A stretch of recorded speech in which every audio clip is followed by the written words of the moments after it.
Ja, ich habe Sauerei gemacht, sorry. Hallo. Also, Ricky und ich sind am Putzen hier. Ja, also in 4 Wochen ist wahrscheinlich Weihnachten, darum sage ich...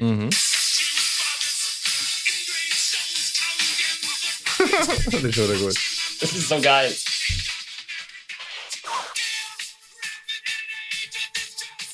Also der Videoclip dazu ist auch sehr geil. Falls irgendjemand das hören will, es ist Slayer und Wham! Last Christmas und South of Heaven. Also du kannst nach Slam suchen und South of Christmas auf YouTube. Das ist ein absoluter Ficker. Ja, das ist etwas vom Besten, was ich im Leben je gehört habe. Und jedes Mal, wenn ich mich weihnachtlich fühle, lasse ich das. Ja, willkommen zu unserer Geburtstagsfolge. 2 Jahre Metal Server. Fuck, Alter, wir haben keinen Rimus. Ah ja. Damn it! Wie ein Kaffee. Ja, voll. Ja, vor 2 Jahren. Da wurde depressivstes Feiergetränk ever. Kaffee. Kaffee, beste. Ja, vor 2 Jahren haben wir den Podcast angefangen. Und ich würde sagen, wir haben uns Versprechen behalten, dass wir ihre 2 Wochen ungefähr podcasten. Ja, also wir haben jetzt 55 in 2 Jahren. 55 Folgen, 2 Jahre. Wäre eigentlich 52, wenn wir es machen. Ja, wir haben sogar mehr gemacht. Einfach. Plus Pilot haben wir noch Dings drin. Und so die Pilotfolge. Und die Was ist jetzt schon wieder das Hot Take daraus? Der Zusatz 11 impliziert, dass es im Bereich vom Fickbaren liegt. Das ist doch das, was ich dir gesagt habe. Weil das ist, ich stehe aber immer noch dahinter. Und dann haben wir noch die... Darf ich es noch mal kurz ausführlicher erklären? Wir müssen den Podcast strecken, weil wir nicht so viele Themen haben. Gut. Alter, wie casual du die scheiß Tasse hast. Meine Fresse. Das ist big. Ich mache das ich kaufe da so eine Tasse. Ich mache da so eine Tasse mit so einem Nippel. Für alle, die sich jetzt fragen, der Ricky ist so ein Boulder-Assi geworden, so ein Boulder-Basti geworden. Ja, und er hat sich so eine Tasse mit so einem Boulder-Grip gekauft. Nein, ich habe 2 geschenkt bekommen. Ja, und jetzt hockst du da wie so ein Douchebag mit dem Ding so, oh ja, I have the grip strength of a newborn baby gorilla. Also eben, in der Pilotfolge sind der Ricky und ich sehr betrunken gewesen. Dort haben wir noch gesoffen. Ja. Also gut. Einer von beiden noch jung gewesen, einer von beiden trinkt amix immer noch, der andere trinkt meistens gar nicht. Ja. Aber ich habe es bis jetzt durchgezogen, das Jahr. Ich habe noch kein Konzert Alkohol getrunken. Ja, super, und gestern sind die Leute so verwirrt gewesen, wegen, aber wie hast du das gemacht? Also, ja, der Nico zum Beispiel. Ja. So, ja, aber wenn mit dem Mic kommt, also, Nico, du bist jedes Mal an einem Konzert dabei gewesen. Ja. Also, ja, mal, aber am Slam Dunk, ja, an Festivals, am Slam Dunk Festival, am Greenfield und in Deutschland habe ich ein bisschen getrunken. Aber der Nico ist auch nicht so einer, der mega viel trinkt. Also, Alter, der Nico und ich haben bei fucking... Der sieht einfach immer gleich aus. Ja, der sieht immer betrunken aus. Also wir haben bei scheiß Guano Apes am Greenfield nicht mehr gewusst, wo hinten und vorne ist, Alter. Wir haben nicht mehr gewusst, wieso wir so betrunken sind. Wir sind plötzlich da gestanden und haben beide so angeschaut, so... Alter, wenn sie mir so betrunken wurden. Und dann haben wir ein Cola gekauft, aber wir haben so viel Alkohol-Intus gehabt, dass wir, weißt, rein volumenmäßig den Bauch nicht mehr füllen können. Und dann haben wir gehofft, nur mit dem Anschauen vom Wasser werden wir nüchterner. Ja. Das ist nicht passiert. Nicht mal, vielleicht ist das passiert. Und dann haben wir das Wasser getrunken. Nein, das Wasser getrunken, nicht das Cola. Dann haben wir das Wasser getrunken und das Gefühl gehabt, jetzt sind wir safe. Und dann ist so das andere reingekommen. Und dann, Hiha! Dann hat die Party noch von vorne losgegangen. Anyway, dort haben wir, in dieser Ding hat einer von uns, ich weiß nicht, sind wir darauf gekommen, dass irgendwann mal einer gesagt hat, ja, er würde Gilf schon ficken, wenn sie heiß ist. Und Gilf heisst ja Grandmother I'd like to fuck. Und dann habe ich eben so das Gefühl gehabt, ja eben, aber ein Gilf ist ja immer, Ilf impliziert ja, dass es im Bereich vom Fickbaren liegt. Ein Gilf ist immer fickbar, weil sonst würdest du ja nicht ein Gilf sein, sonst wäre es nur ein G. Und das ist etwas vom Weisesten, was ich je gesagt habe. Kurz nach St. Gallen ist halt das Winti von St. Gallen. Bruder, was machst du eigentlich? Bist du wieder mal voraus vor 3 Tagen? Nein, ich bin immer noch ein bisschen zu schlagen. Ja, aber eben, du bist ja vor etwa 4 Wochen mal voraus und seitdem bist du einfach durchgehend krank. Ja, es ist halt Winter. Ich glaube, du solltest einfach mal ein bisschen mehr vorausgehen. Das kommt von dem ganzen Homeoffice und mit dem Auto ins Büro fahren. Ich nehme extra Vitamin D-Tabletten. Du musst nicht Vitamin D-Tabletten nehmen, du musst einfach mal vorausgehen. Ich kann voraus, um ins Boulder-Gym gehen. Junge, du gehst voraus, du gehst da in deine Tiefgarage, aber steigst in dein Auto, fahrst mit dem Auto zu der Boulderhalle, dort gehst du... Okay, zum Fernsehen vom Parkplatz zu der Boulderhalle sind es 50 Meter. Ich laufe mit dem Hund. Ja, aber... Ja, wie machst du denn das? Keine Ahnung. Sind das deine chilenischen Gene? Also bei der letzten Probe mit Taues habe ich auch so gesungen. Ja, aber nein, ich meine, du bist ja eigentlich im Winter 24/7 am Arsch. Ja, also im Winter ein bisschen. Ja. Da bin ich nicht durchgehend so nicht mega krank, aber ich habe mich ein bisschen nass und so. Ist halt, Ja gut, aber so ein bisschen nass am Laufen ist im Winter ja noch, also ein bisschen ist ja normal. Eben. Also Nicht so nicht, schlimm. I don't know. Ich bin einfach die ganze Zeit am Snowboarden, darum bin ich abgehärtet. Ja, eben, das ist das Thema, oder? Wenn ich in den Schnee gehe, dann stirb ich. Das ist geil. Ricky einfach instant puff. Ja, voll. Nein, aber ja, ich meine, wir haben auch. Warte, ich wollte jetzt in die Tasse mal heben. Ja, es ist nicht schlimm im Fall. Ich schwöre, wenn die voll wäre, könnte ich die nicht lupfen. Das ist voll easy. Ja, das ist voll easy. Heute Ja, gehen wir für Leute mit Boulder. dem Gripsdrängen drauf von Gorilla. Der Niki von Expello hat so grosskotzig gesagt, er kommt noch im Podcast. Ja. Und dann go bouldern. Für alle Leute, die sich fragen, wieso es den Niki noch nicht gehört haben, er ist nicht da. Der gestern Weihnachtsfeier gehabt. Ja, stimmt. Wenn er das geschrieben hat, ist mir auch so klar gesagt, ich glaube, der kommt nur go bouldern. Ja, voll. Ja, wir haben auch die kurz erlebte Proberaum Invaders gehabt, die wir zweimal gemacht haben. Hey, das müssen wir wieder mal machen. Haben wir nicht eigentlich mal mit irgendeiner Band das geplant gehabt? Es wäre schon cool. Dann ist es nicht passiert. Es ist einfach so aufwendig. Es geht. Ja. Also es ist aufwendig, weil du es aufwendig machst. Ja, voll. Das stimmt. So, würdest du nicht die Lichtli mitnehmen und alles? Wenn wir einfach nur eine Kamera mitnehmen und sagen, fuck it is what it is, dann wäre es nicht so crazy. Ja, ich glaube, das wäre etwas, ja. Ja, können wir sicher mal anschauen. Wir können das sicher wieder, ich finde schon, wir sollten das wieder mal machen. Wir haben es ja noch mit 2 Bands geplant gehabt. Ja, voll. In einer Woche müssen wir ja schon wieder einen Podcast aufnehmen, fällt mir auf. Ja. Da kommt ein Special Guest, wo ich mich mega drauf freue. Ja, voll. Haben wir echt genug Mikrofon? Ja, ich hole sonst die anderen Dings vom Proberaum. Wenn kommen überhaupt alle? Das müssen wir auch noch klären. Weißt du, was lustig ist? Ich habe gefunden, ich habe an dem Tag noch Schuhe. Aber ich kann nicht. Fucking hell, Alter. weil wir die Gäste schon vor einem Monat und ein halb organisiert haben. Und ja, eben, der Stundenplan ist auch erst vor 2 Wochen rausgekommen. Ich so, fuck you. Hurensöhne, Alter. Samstag Schuhe. Ja, aber deswegen. Was machst du jetzt eigentlich? HF? HF, yes. Fuck, Alter, das fange ich jetzt dann wahrscheinlich gleich auch wieder Ja. an. Und nächstes Jahr mache ich FH wahrscheinlich. RIP, Alter. Ja, selber schuld, würde ich sagen. Ja. Gut, aber wenn ich jetzt falls ich jetzt HF auch noch mache, habe ich nachher einen technischen Kaufmann und einen HF, Alter, dann mache ich nachher nichts mehr. Ist mir scheißegal, kann mir jeder sagen, was er will.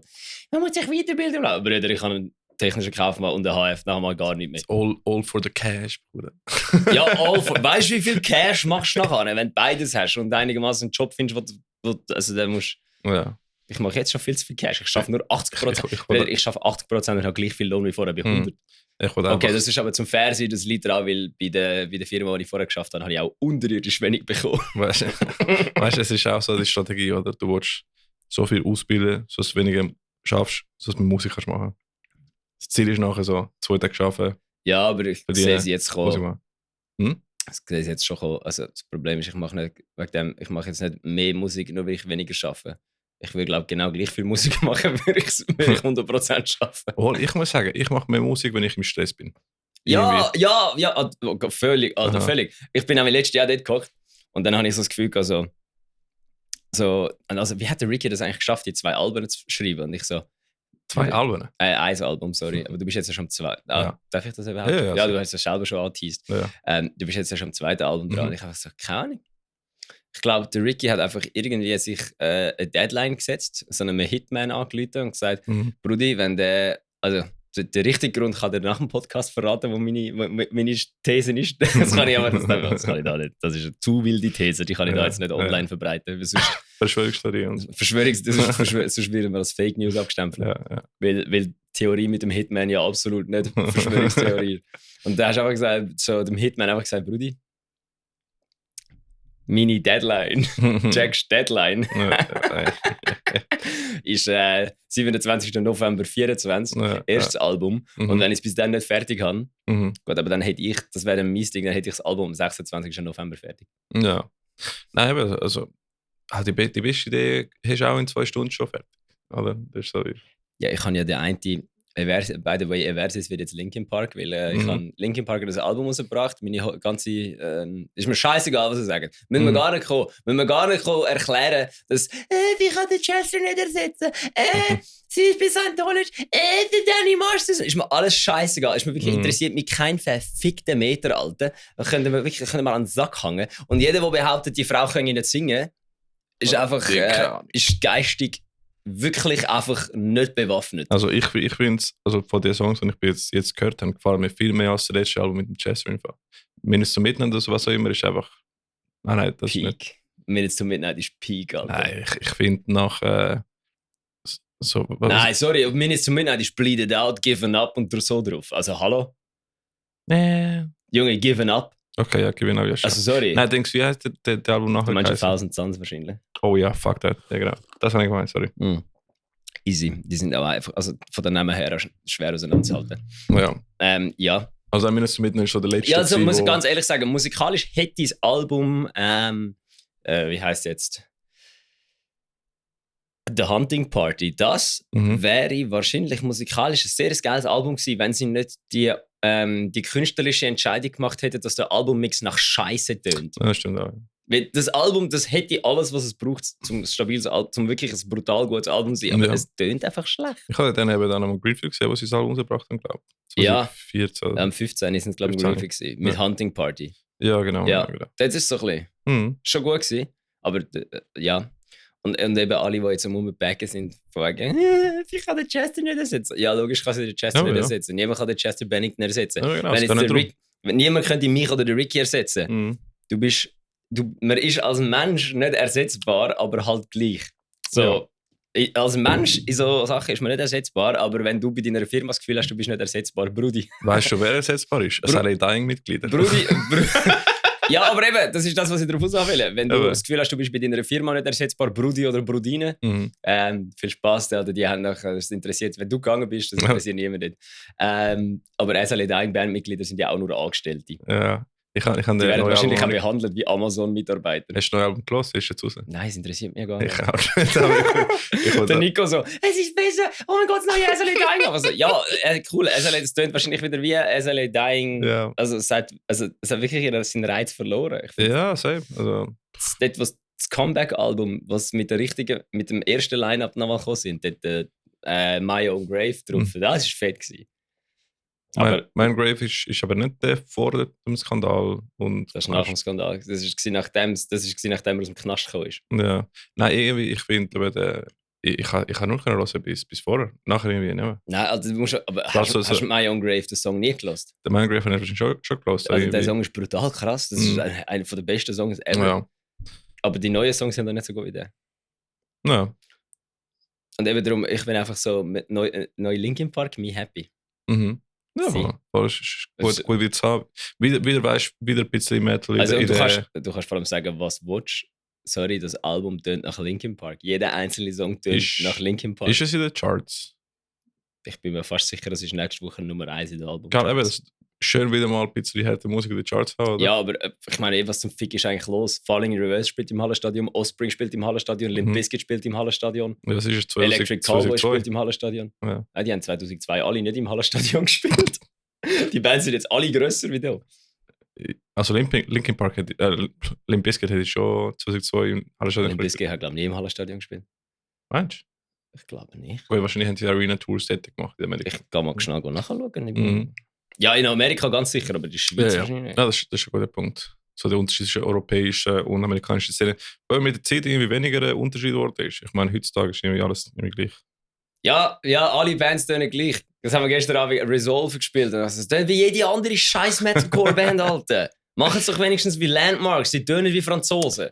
Die haben aber den geilen französischen Touch, das stimmt. Die haben noch den französischen Swag drin. Der französische Hip-Hop-Rap, Alter, ist sick. Die haben noch den die Welt ist marche, wir machen jetzt einfach die Musik. Hoppa!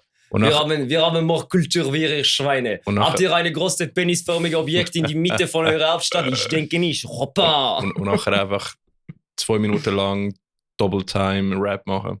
Schon sick. Ja, Landmarks sind wirklich fresh. Resolve sind nicht so fresh. Wie war Throne? Throne? Oh ja, also. habe ja im Gruppenchat von Tao ist schon geschrieben, 7,5 von 10. Weil die Band, ja, musikalisch kickt es mir immer noch nicht. Es ist aber eine gute Band, hat gut gespielt. Was die Wertung von einem 6, von 7,5 aufgehoben hat, war bei mir der Hass. Es war wieder mal Metal, der hässig ist. Ja. Aber das Problem ist halt einfach bei Throne, das ist so, das, was mega viele Leute irgendwie nicht im Griff haben und System of a Down perfektioniert hat und Bands wie Linkin Park. Es gibt so eine Sache in der Musik, die heisst Dynamik. Und ich finde, Dynamik ist auch noch wichtig, dass ein Song interessant wird. Weil Throne ist einfach der Hass immer auf einem 10 von 10. Ja. Und das, nach 1,5 Songs bist du dann einfach abgestumpft. Nach 1,5 Songs 10 von 10 Hass ist einfach so, ja, okay, das ist der Hass einfach nicht mehr wert. Weißt du, was ich meine? Ja, das habe ich auch so das Gefühl bekommen an Hardcore-Gigs. Das ist immer so, ja. Ein bisschen so irgendwann mal so, ja, okay, cool. Okay, ja, wir haben, aber irgendwann bist du einfach abgestumpft gegenüber dem Hass. Das ist so wie 30 Jahre mit der 30 Jahre Ehe. 30 Jahre Ehe in all diesen Filmen immer, in diesen Filmen, nachdem man sich nur noch angekeift, weil sie einfach abgestumpft sind einander gegenüber. Das ist so wie... Und dann ist Malevolence nachher gekommen. Und die haben auch Peak 10 von 10 Hass gehabt. Aber die haben so schöne Dynamik. Und dann haben sie aber auch 5 von 10 Hass gehabt, was dann die 10 von 10 Hass wieder härter hinterlässt. Die haben die Drunken Sailor Clean Vocals. Ja, Mann. Die haben vor allem auch den besten Moment vom Abend geliefert mit ihrer Ballade, Alter. Sorry, der Song ist so gut. Higher Place. Alter, der Nico, ich sag zum Nico, das ist der beste Song. Also Broken Glass ist der beste Song. Der Song ist fertig gewesen, der Nico. Das ist der beste Song. Und wirklich, also das ist ja wirklich eine Ballade. Also das ist richtig so. Der trifft jeden Ton live. Er trifft jeden Ton live. Vor allem, es ist wirklich einfach, alle haben das Handy vorgenommen, so Lichtli gemacht. Es hat, das Gitarren-Solo ist absolut 10 von 10. Mint. Die sind einfach... Genau perfekt. Die Band, wenn die es mal schafft, das Hardcore-Label also dass sie nicht als nicht, dass sie aufhören HC sie machen. Sie machen nein, Metalcore... Nein. Nicht, dass sie aufhören Hardcore machen. Sie machen ja meiner Meinung nach Metallic Hardcore. Aber nicht, dass sie aufhören, die Musik richtig zu machen. Wenn sie nicht mehr als eine Hardcore-Band abgelabelt werden. Wenn die Band nicht mehr als eine Hardcore-Band abgestempelt wird, dann wird die ganz gross. Meinst du vom Mainstream so? Ja, einfach generell. Weil, wenn du jetzt Malevolence, der Sascha von Fearlab, mit dem bin ich gestern am Konzert gewesen, hat die Band nicht gekannt, aber er hat gemeint, sie ist eine Beatdown-Band. Weißt du, wenn sie das mal weg, genau, wenn sie mal ihr Label weg haben, dass sie ein HC, weil sie sind kein HC-Band. Nein, sie sind etwas viel Grösseres als ein HC-Band. Die könnten knallhart mal ein Festivals headlinen. Ja, also gestern im fucking Extra ist das viel geiler gewesen wie ihre Headline-Show. Ja, einfach so, das ist so, die machen so grosse Musik. Und dann eben der hure Song Higher Place, das ist wirklich eine Ballade. Und der hat einfach so zerstört. Ja. Und es ist so wirklich schön gewesen. Und alle, die sich vorher 2 Sekunden, 20 Minuten lang die Schnurren eingehauen haben, dort so, das so Lied mitgesungen, mit Feuerzeug und allem. Und dann eben kommt die Dynamik wieder rein, weil nachher spielt es Karma. Und einfach die Ansage war, I want to see this place turn into a fucking war zone. Und Alter, das hat einfach viel mehr gehittet, weil es halt vorher nicht schon gehittet hat. Das ist die Manipulation of Energy. Es ist einfach wirklich, sie haben vorher nicht, der Song hat hohe Power, der Higher Place, und der Druck, und dann einfach so BAM, und du bist einfach dort so voll geflasht, so, boah, das ist jetzt einfach nur schön gewesen. Und dann einfach so die Sirenen gehen los, Krieg, ja Mann. Nein, und das hat dann noch mehr gehittet. Darum, ich finde, Throne ist wirklich, ja, aber ich bräuchte, das ist einfach, der Hass ist irgendwann nicht mehr wert. Wie der Sido schon gesagt hat, wenn nichts schön ist, ist er auch nicht hässlich. Ja. Das ist Kontrast, oder? Ja, du brauchst Yin und Yang. Da kann ich auch sagen, Tao ist das meiste. Du brauchst Yin und Yang. Du brauchst das Schöne und das Schlimme im Leben. Ja. Nein, aber ich finde auch... Wenn du nie am Boden liegst, kannst du auch nie aufstehen. Also je mehr ich jetzt mich mit Hardcore auseinandersetze, desto mehr merke ich, es gibt so... Ich habe früher nicht so abgestempelt, Hardcore einfach als eine Sache, oder? Und dann gehst du rein und ist glaube für Metal. Ja, das ist das Schlimmste. Du hast den den Metallic Hardcore, den ich eher fühle. Dann hast du halt noch die Hardcore Punk, oder? Die Vibes. Und ja, du hast alles. Und dann gibt es wieder Leute, die es dort... Voll. Dann hast du, wie haben wir es genannt? Schulhalle HC. Yannick von Lotterify in Turnhalle Hardcore. Turnhalle Hardcore. So kurze Sporthose Der Turnhalle-Hardcore und der Sporthose-Hardcore sind relativ ähnlich, aber nicht das Gleiche. Turnhalle-Hardcore. Du hast nachher auch Camo-Pants und Cargo-Pants-Hardcore. Cargo-Pants-Hardcore. In einem Crossover mit Thrash und so Zeugs, oder? Ja, Camo und Cargo-Pants-Hardcore. Ja, voll. Du hast auch den On-Cloud-Hardcore. Wer? Der On-Cloud-Hardcore. On-Cloud-Hardcore? Ja, das ist das Einzige, was... Ich finde das immer so lustig. Wenn... Also nicht lustig. Sind das die Schuhe? Nein. Ja, das sind die Schuhe. Geil. Wenn so... Ja, keine Ahnung. Es tönt jetzt, egal was ich sage, es wird eher respektlos tönen. Okay. Von dem her, wenn ich jetzt aber nichts sage und Trust the Shark das lost, dann... Ich finde, das tönt jetzt... Ich komme da eh nicht raus, von dem her, fuck it. Ich finde es einfach lustig, dass der Sänger von Trust the Shark On-Cloud-Schuhe hat und so Lionheart-Hoodies. Wie sehen die Das ist auch so ein bisschen ein Kontrast, den ich selber geil finde. Was sind das so für Schuhe? Alter, das sind die alle deine Manager bei Galaxus so haben. Darf ich sagen, dass du bei Galaxus schaffst? Ja. Okay. Ich habe ja LinkedIn. On Cloud Images. Aha. Gut, das sind ergonomisch und so, oder? Gut für die Füße. Ricky hat die 2 Wochen lang On Cloud. Ich glaube, ich komme ja auch nachher für live, Alter. Weißt du, wie geil. Ja, mach was du willst. Ja, geil, mach was du willst. Ich finde es geil. Es ist einfach so. Es ist alles über Komfort, Alter. Beste. Ich muss ganz ehrlich sein, die Schuhe sind nicht die komfortabelsten. Ja, wirklich. Nein. Aber ich glaube, wenn ich so Schuhe hole und nachher noch krassere Pants hole, passt gar gut. Ich habe nachher gesehen, mein Leben hat auch geile Pants angehabt. Ja, Alter, hör auf, Leute mit deinen Hosen beeinflussen. Hör auf. Der Crazy Pants bist. Hör auf. Das ist wirklich schlimm. Mhm. Nein, ja, eben darum. Also von wegen Trust the Shark.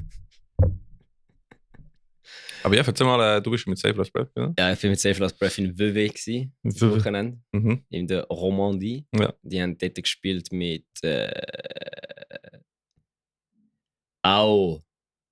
mit jetzt hänge ich am einen Band, aber ich kann vor mir, aber ich kann nicht aussprechen. Das erinnert mich an etwas, was ich muss erwähnen. Corrupted.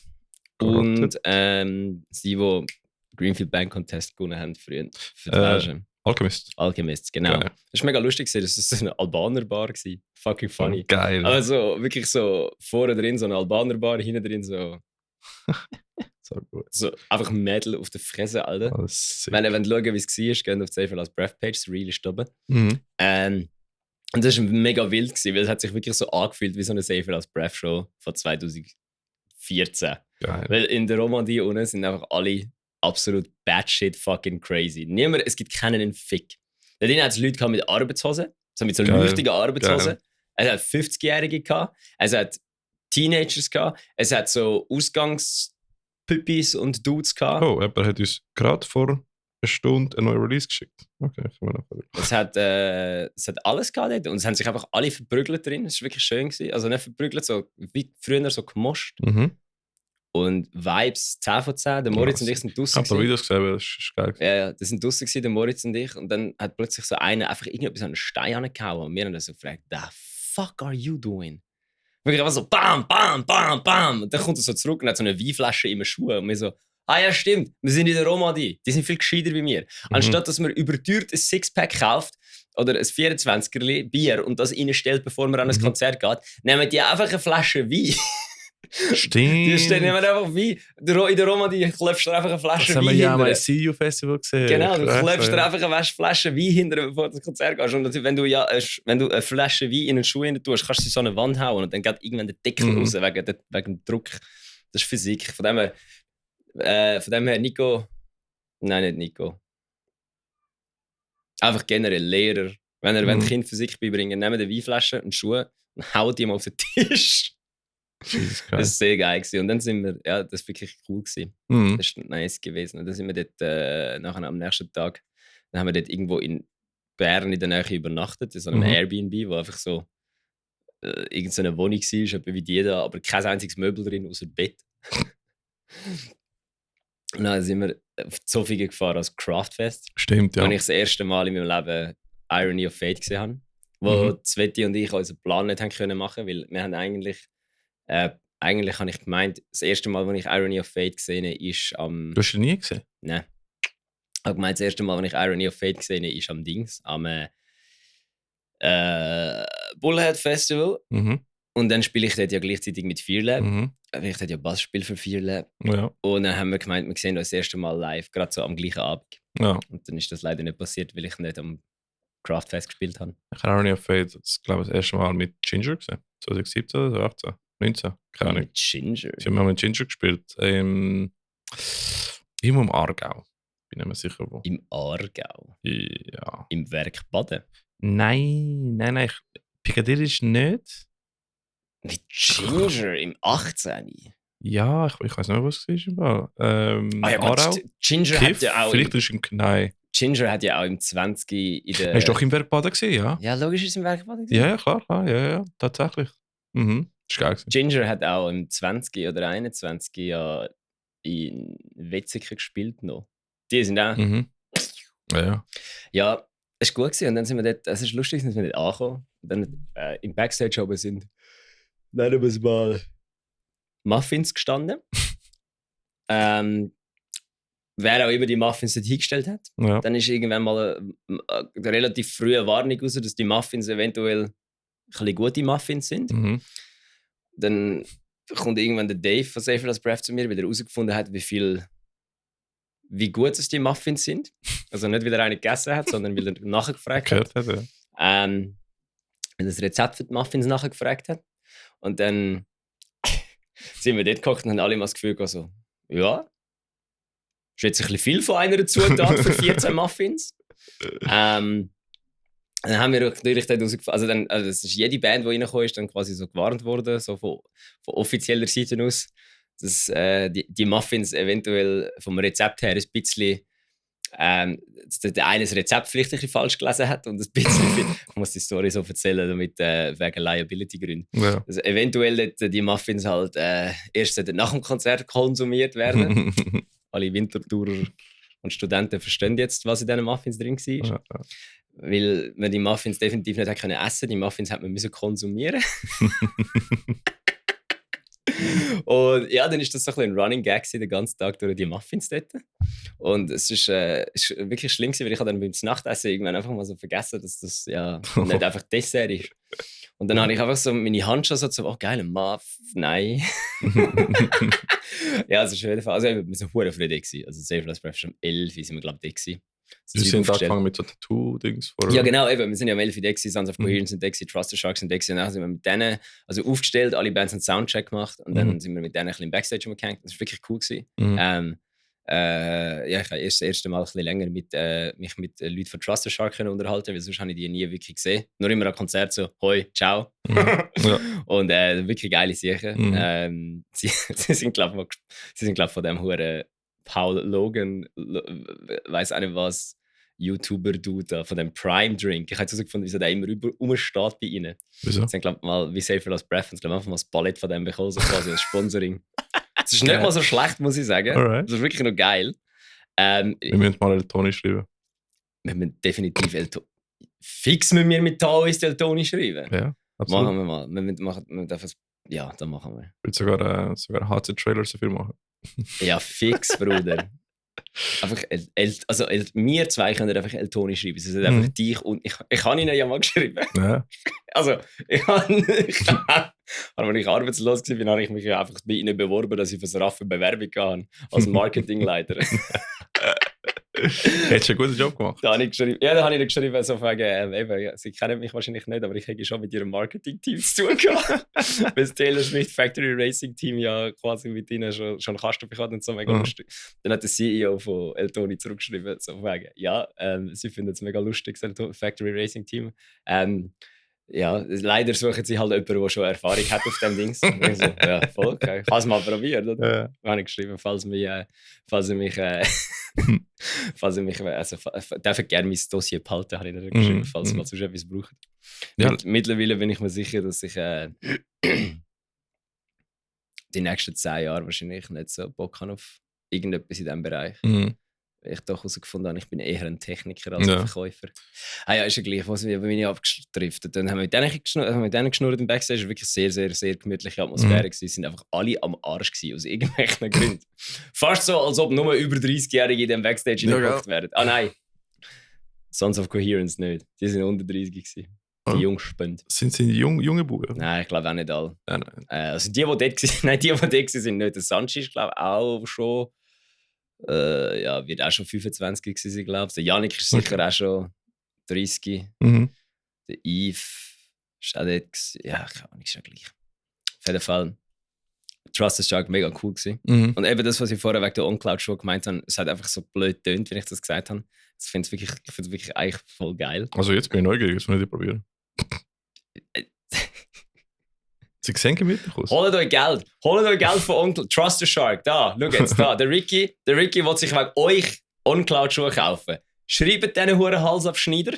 Nein, ich glaube, Trust the Shark sollte mal OnCloud und Prime mal Sponsoring weiterführen. OnCloud mal als Sponsoren holen. Eben, schreibt Es braucht mehr Sponsoring in der harten Musikwelt.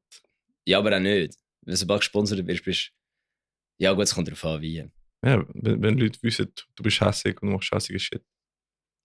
Ich bin mir zu 800% sicher, dass OnCloud definitiv nie HC-Band sponsern. Einfach nur schon wegen, weil OnCloud-Schuhe sind eigentlich eher so Leute-Schuhe, die so Middle-Class-Managers anhaben. Aber wenn du denkst, HC-Leute im PC sind fast Sportler. Also ich muss sagen... Ah ja, stimmt. Das macht schon Sinn. Turnhalle Hardcore, Sporthose Hardcore, OnCloud Also Hardcore. ich muss sagen, also von was ich bis jetzt gesehen habe, ihr Cardio-Level ist insane. Ja, das stimmt. Das sind So- es gibt zwei Arten. Es gibt eben die, wir sind fit, wir sind sportlich, wir schauen auf unseren Körper, Zen Hardcore, Mhm. und dann gibt's, Bruder, gib mir die Spritze und ich sehe, es hat noch etwas drin, Hardcore. Und dann gibt's Vegan Straight Edge Hardcore, wo Ja. eigentlich sich sollte mit der Sporthose Hardcore übereinschneiden, aber irgendwie sind die trotzdem hure selbstdestruktiv. Ja, voll. Ja. Irgendwie sind Vegan Straight Edge Hardcore Leute trotzdem extrem destruktiv ihrem eigenen Körper gegenüber. Ich weiß nicht, wie das geht. Ja, irgendwie musst du dich zerstören. Ja, weil irgendwie eigentlich sind sie gesund am Leben auf die eine Ja, Art, aber ja. auf die andere Art sehen sie alle aus, als ob sie einfach krank werden chronisch. So, super, jawohl. Silvan leitet sich eigenhändig mit der Schweizer HC-Szene Ja, an. voll. Können wir da, ich verteile Füße. Ich verteile keine Füße, ich kassiere nur, Alter. Wir meinen es auch mit ganz viel Liebe. Ja, das ist jetzt wirklich überspitzt gesagt. Mhm. Das ist wie die Leute von wie heisst es? Heute bin ich on fire, Alter. Wir sollten mehr am Morgen-Podcast machen, Alter. Ja. Aber dann sagst du nie etwas. Wie heissen es jetzt die Franzosen-Rappers? Franzosen-Rappers. HC-Band. Landmarks. Ja. Landmarks sehen einfach alle aus, als ob sie chronisch krank wären, Alter. So, wir kommen von der Küste von Frankreich. Ja. Ich esse Fisch und rieche Champagner, Alter. Aber mit Rosé. französischen Hardcore Nein. Sorcerer sind sick. Ja. Nein, und dann sind wir eben mit Trust the Shark am Schnorren gewesen, mit Sons of Coherence am Rumhängen, Saber's Breath am Rumhängen, und dann Muffins, dann Irony of Fate ist auch noch da gewesen, und dann irgendwann am Abend, Ist auch Hälfte von Tau da gewesen. die Hälfte von Taois ist dort gewesen, ja, das stimmt, der Dave und ich. Ich kann eigentlich als Graph jetzt gehen, aber da bin ich schon krank. Sonst wären 3/4 von Taois dort gewesen. Alter. Hätte fast können. Wir hätten eigentlich können We Are One spielen, Bruder. Wir hätten können We Are One spielen. Der Bassist von Safer als Breath hat das sicher angebracht. Ja, voll. Der Demi hat die beste Idee gehabt. Er hat gesagt, ich soll nächstes Mal einfach meinen Bass mitnehmen und einfach auf die Bühne stehen und so tun, als ob ich Bass spiele. Ja. Wie der Dude, der bei Nirvana auf der Bühne gestanden ist. Oder wie der Bassist von Parkway Drive am Anfang. Ja. Nein, nur tun. Also effektiv Bass nicht einstecken. Einfach nur er als... hat auch nicht wissen, wie Bass spielen. Er hat einfach mal den Nullseite geklopft. Ja, aber er hat Bass gespielt. Ich will nicht Bass spielen. Ich will effektiv nur als Stage-Prop dort sein. Ja, das ist ja auch praktisch am Anfang gewesen. Ja, aber er hat den Bass gespielt. Er hat nicht gewusst, wie spielen. Ja, aber er hat trotzdem gespielt. Ja, wahrscheinlich mit ganz leise. Also, das ist richtig. Nein, er hat schon gespielt. Er hat einfach nicht gewusst, was er macht. Ja. Aber eben, ich wäre effektiv ein Stage-Prop. Nicht.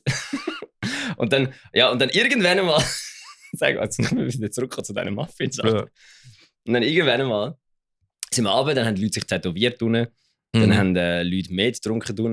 Das war wirklich cool gewesen. Also völlig wild, Alter. Da tätowieren, 4 Meter nebendran Moshpit. Alter, tschüss. So, oi. Und dann bin ich unten gewesen, und dann bin ich raufgekommen. Und dann plötzlich so irgendwann so alles am Lachen, jemand nicht am Lachen. Mhm. Und dann einfach mir so, was ist jetzt los? Und schauen auf den Tisch, einer von den Muffins ist weg.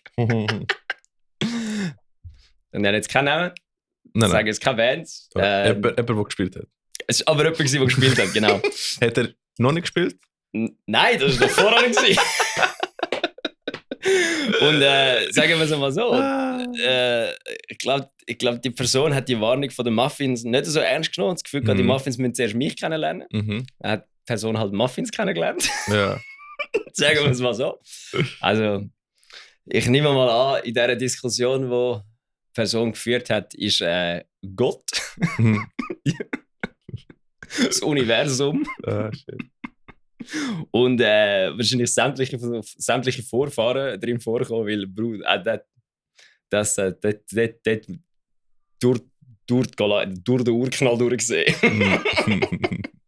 Ist dann aber 3 Stunden später noch fähig gewesen, Show zu spielen. Muss ich sagen, ist wirklich Props an das, Mann. Es ist... Ja, ein Blumentopf hat jetzt noch eine neue Idee bekommen. Was? Ein Blumentopf hat eine neue Idee bekommen. Hat jetzt in den Blumen hat es noch so, es sieht aus wie so ein japanischer Algensalat. Weißt du, das erinnert mich Aber ich finde es geil, der Demi und ich haben einfach so gekocht und das Gefühl gehabt, so, das ist absolut das Beste ever. Man sollte das einfach noch so machen, einfach so Muffins nicht anschreiben. Ja. Einfach so russisch Roulette, einfach so 2 von 4 Muffins haben drin. Ui. Und alles andere, 2 von 4 Muffins sind Spezialmuffins. Und dann einfach so, wie kannst du deine eigenen... Hättest du mal mitnehmen fürs Büro und einfach ja, oder eben, einfach so, also heute machen wir ein Konzert, wo wir einfach nicht wissen, ob irgendeine Band kann auftreten kann, weil wir russisch Roulette spielen im Backstage. Das, was du gesagt hast, wegen, der Muffin hat mich noch nicht kennengelernt, oder? Das erinnert mich, ich habe gestern so kurz ein Doku geschaut von einem Vietnam-Vet, der einfach crazy as fuck ist. Und der Mad Dog. Der Mike ist jetzt gerade in Vietnam. Ja, und das Thema ist, der war mal surrounded gewesen, oder? Und Air Support hat gefragt, so wie, Bruder, du bist surrounded, brauchst du Hilfe? Und so wie, no, I'm right where I want them to be. They're surrounded from the inside. Er ist der Muffin, Alter. Surrounded from the inside. Er ist der Muffin. Oh, das ist so... Weißt du, das ist der gleiche wie You think I'm trapped in here with you, but actually you're trapped in here genau. with me. Es ist genau das, ja genau. Fuck, genau. Ja, das war insane gewesen. Und dann die Show war auch wirklich gut gewesen. Und dann, dann sind wir home. Und dann... ja, das ist nicht mehr so viel. No. Gut. Nicht mehr so viel, aber es ist mega lustig. Ich habe das erste Mal Irony of Fate gesehen und gesagt, God fucking, ich habe gewusst, dass das Wetti gut ist, aber God fucking damn it, Alter, holy shit. Das Wetti, ihre Vocals sind ja, also... Ja, sie ist gut, also da können sich etwa 90% von allen Metalcore-Vocalists in der Schweiz davon abschneiden. Ja. Leck Bobby. Ja, definitiv. Leck Bobby, Alter. Das war ja insane gewesen. Das vor allem das Lustigste habe ich gefunden, ich bin so im Publikum gestanden, so völlig so, what the fuck? Und dann schaut sie mich so an, so mit dem Daumen auf und so, bist gut? Und ich so,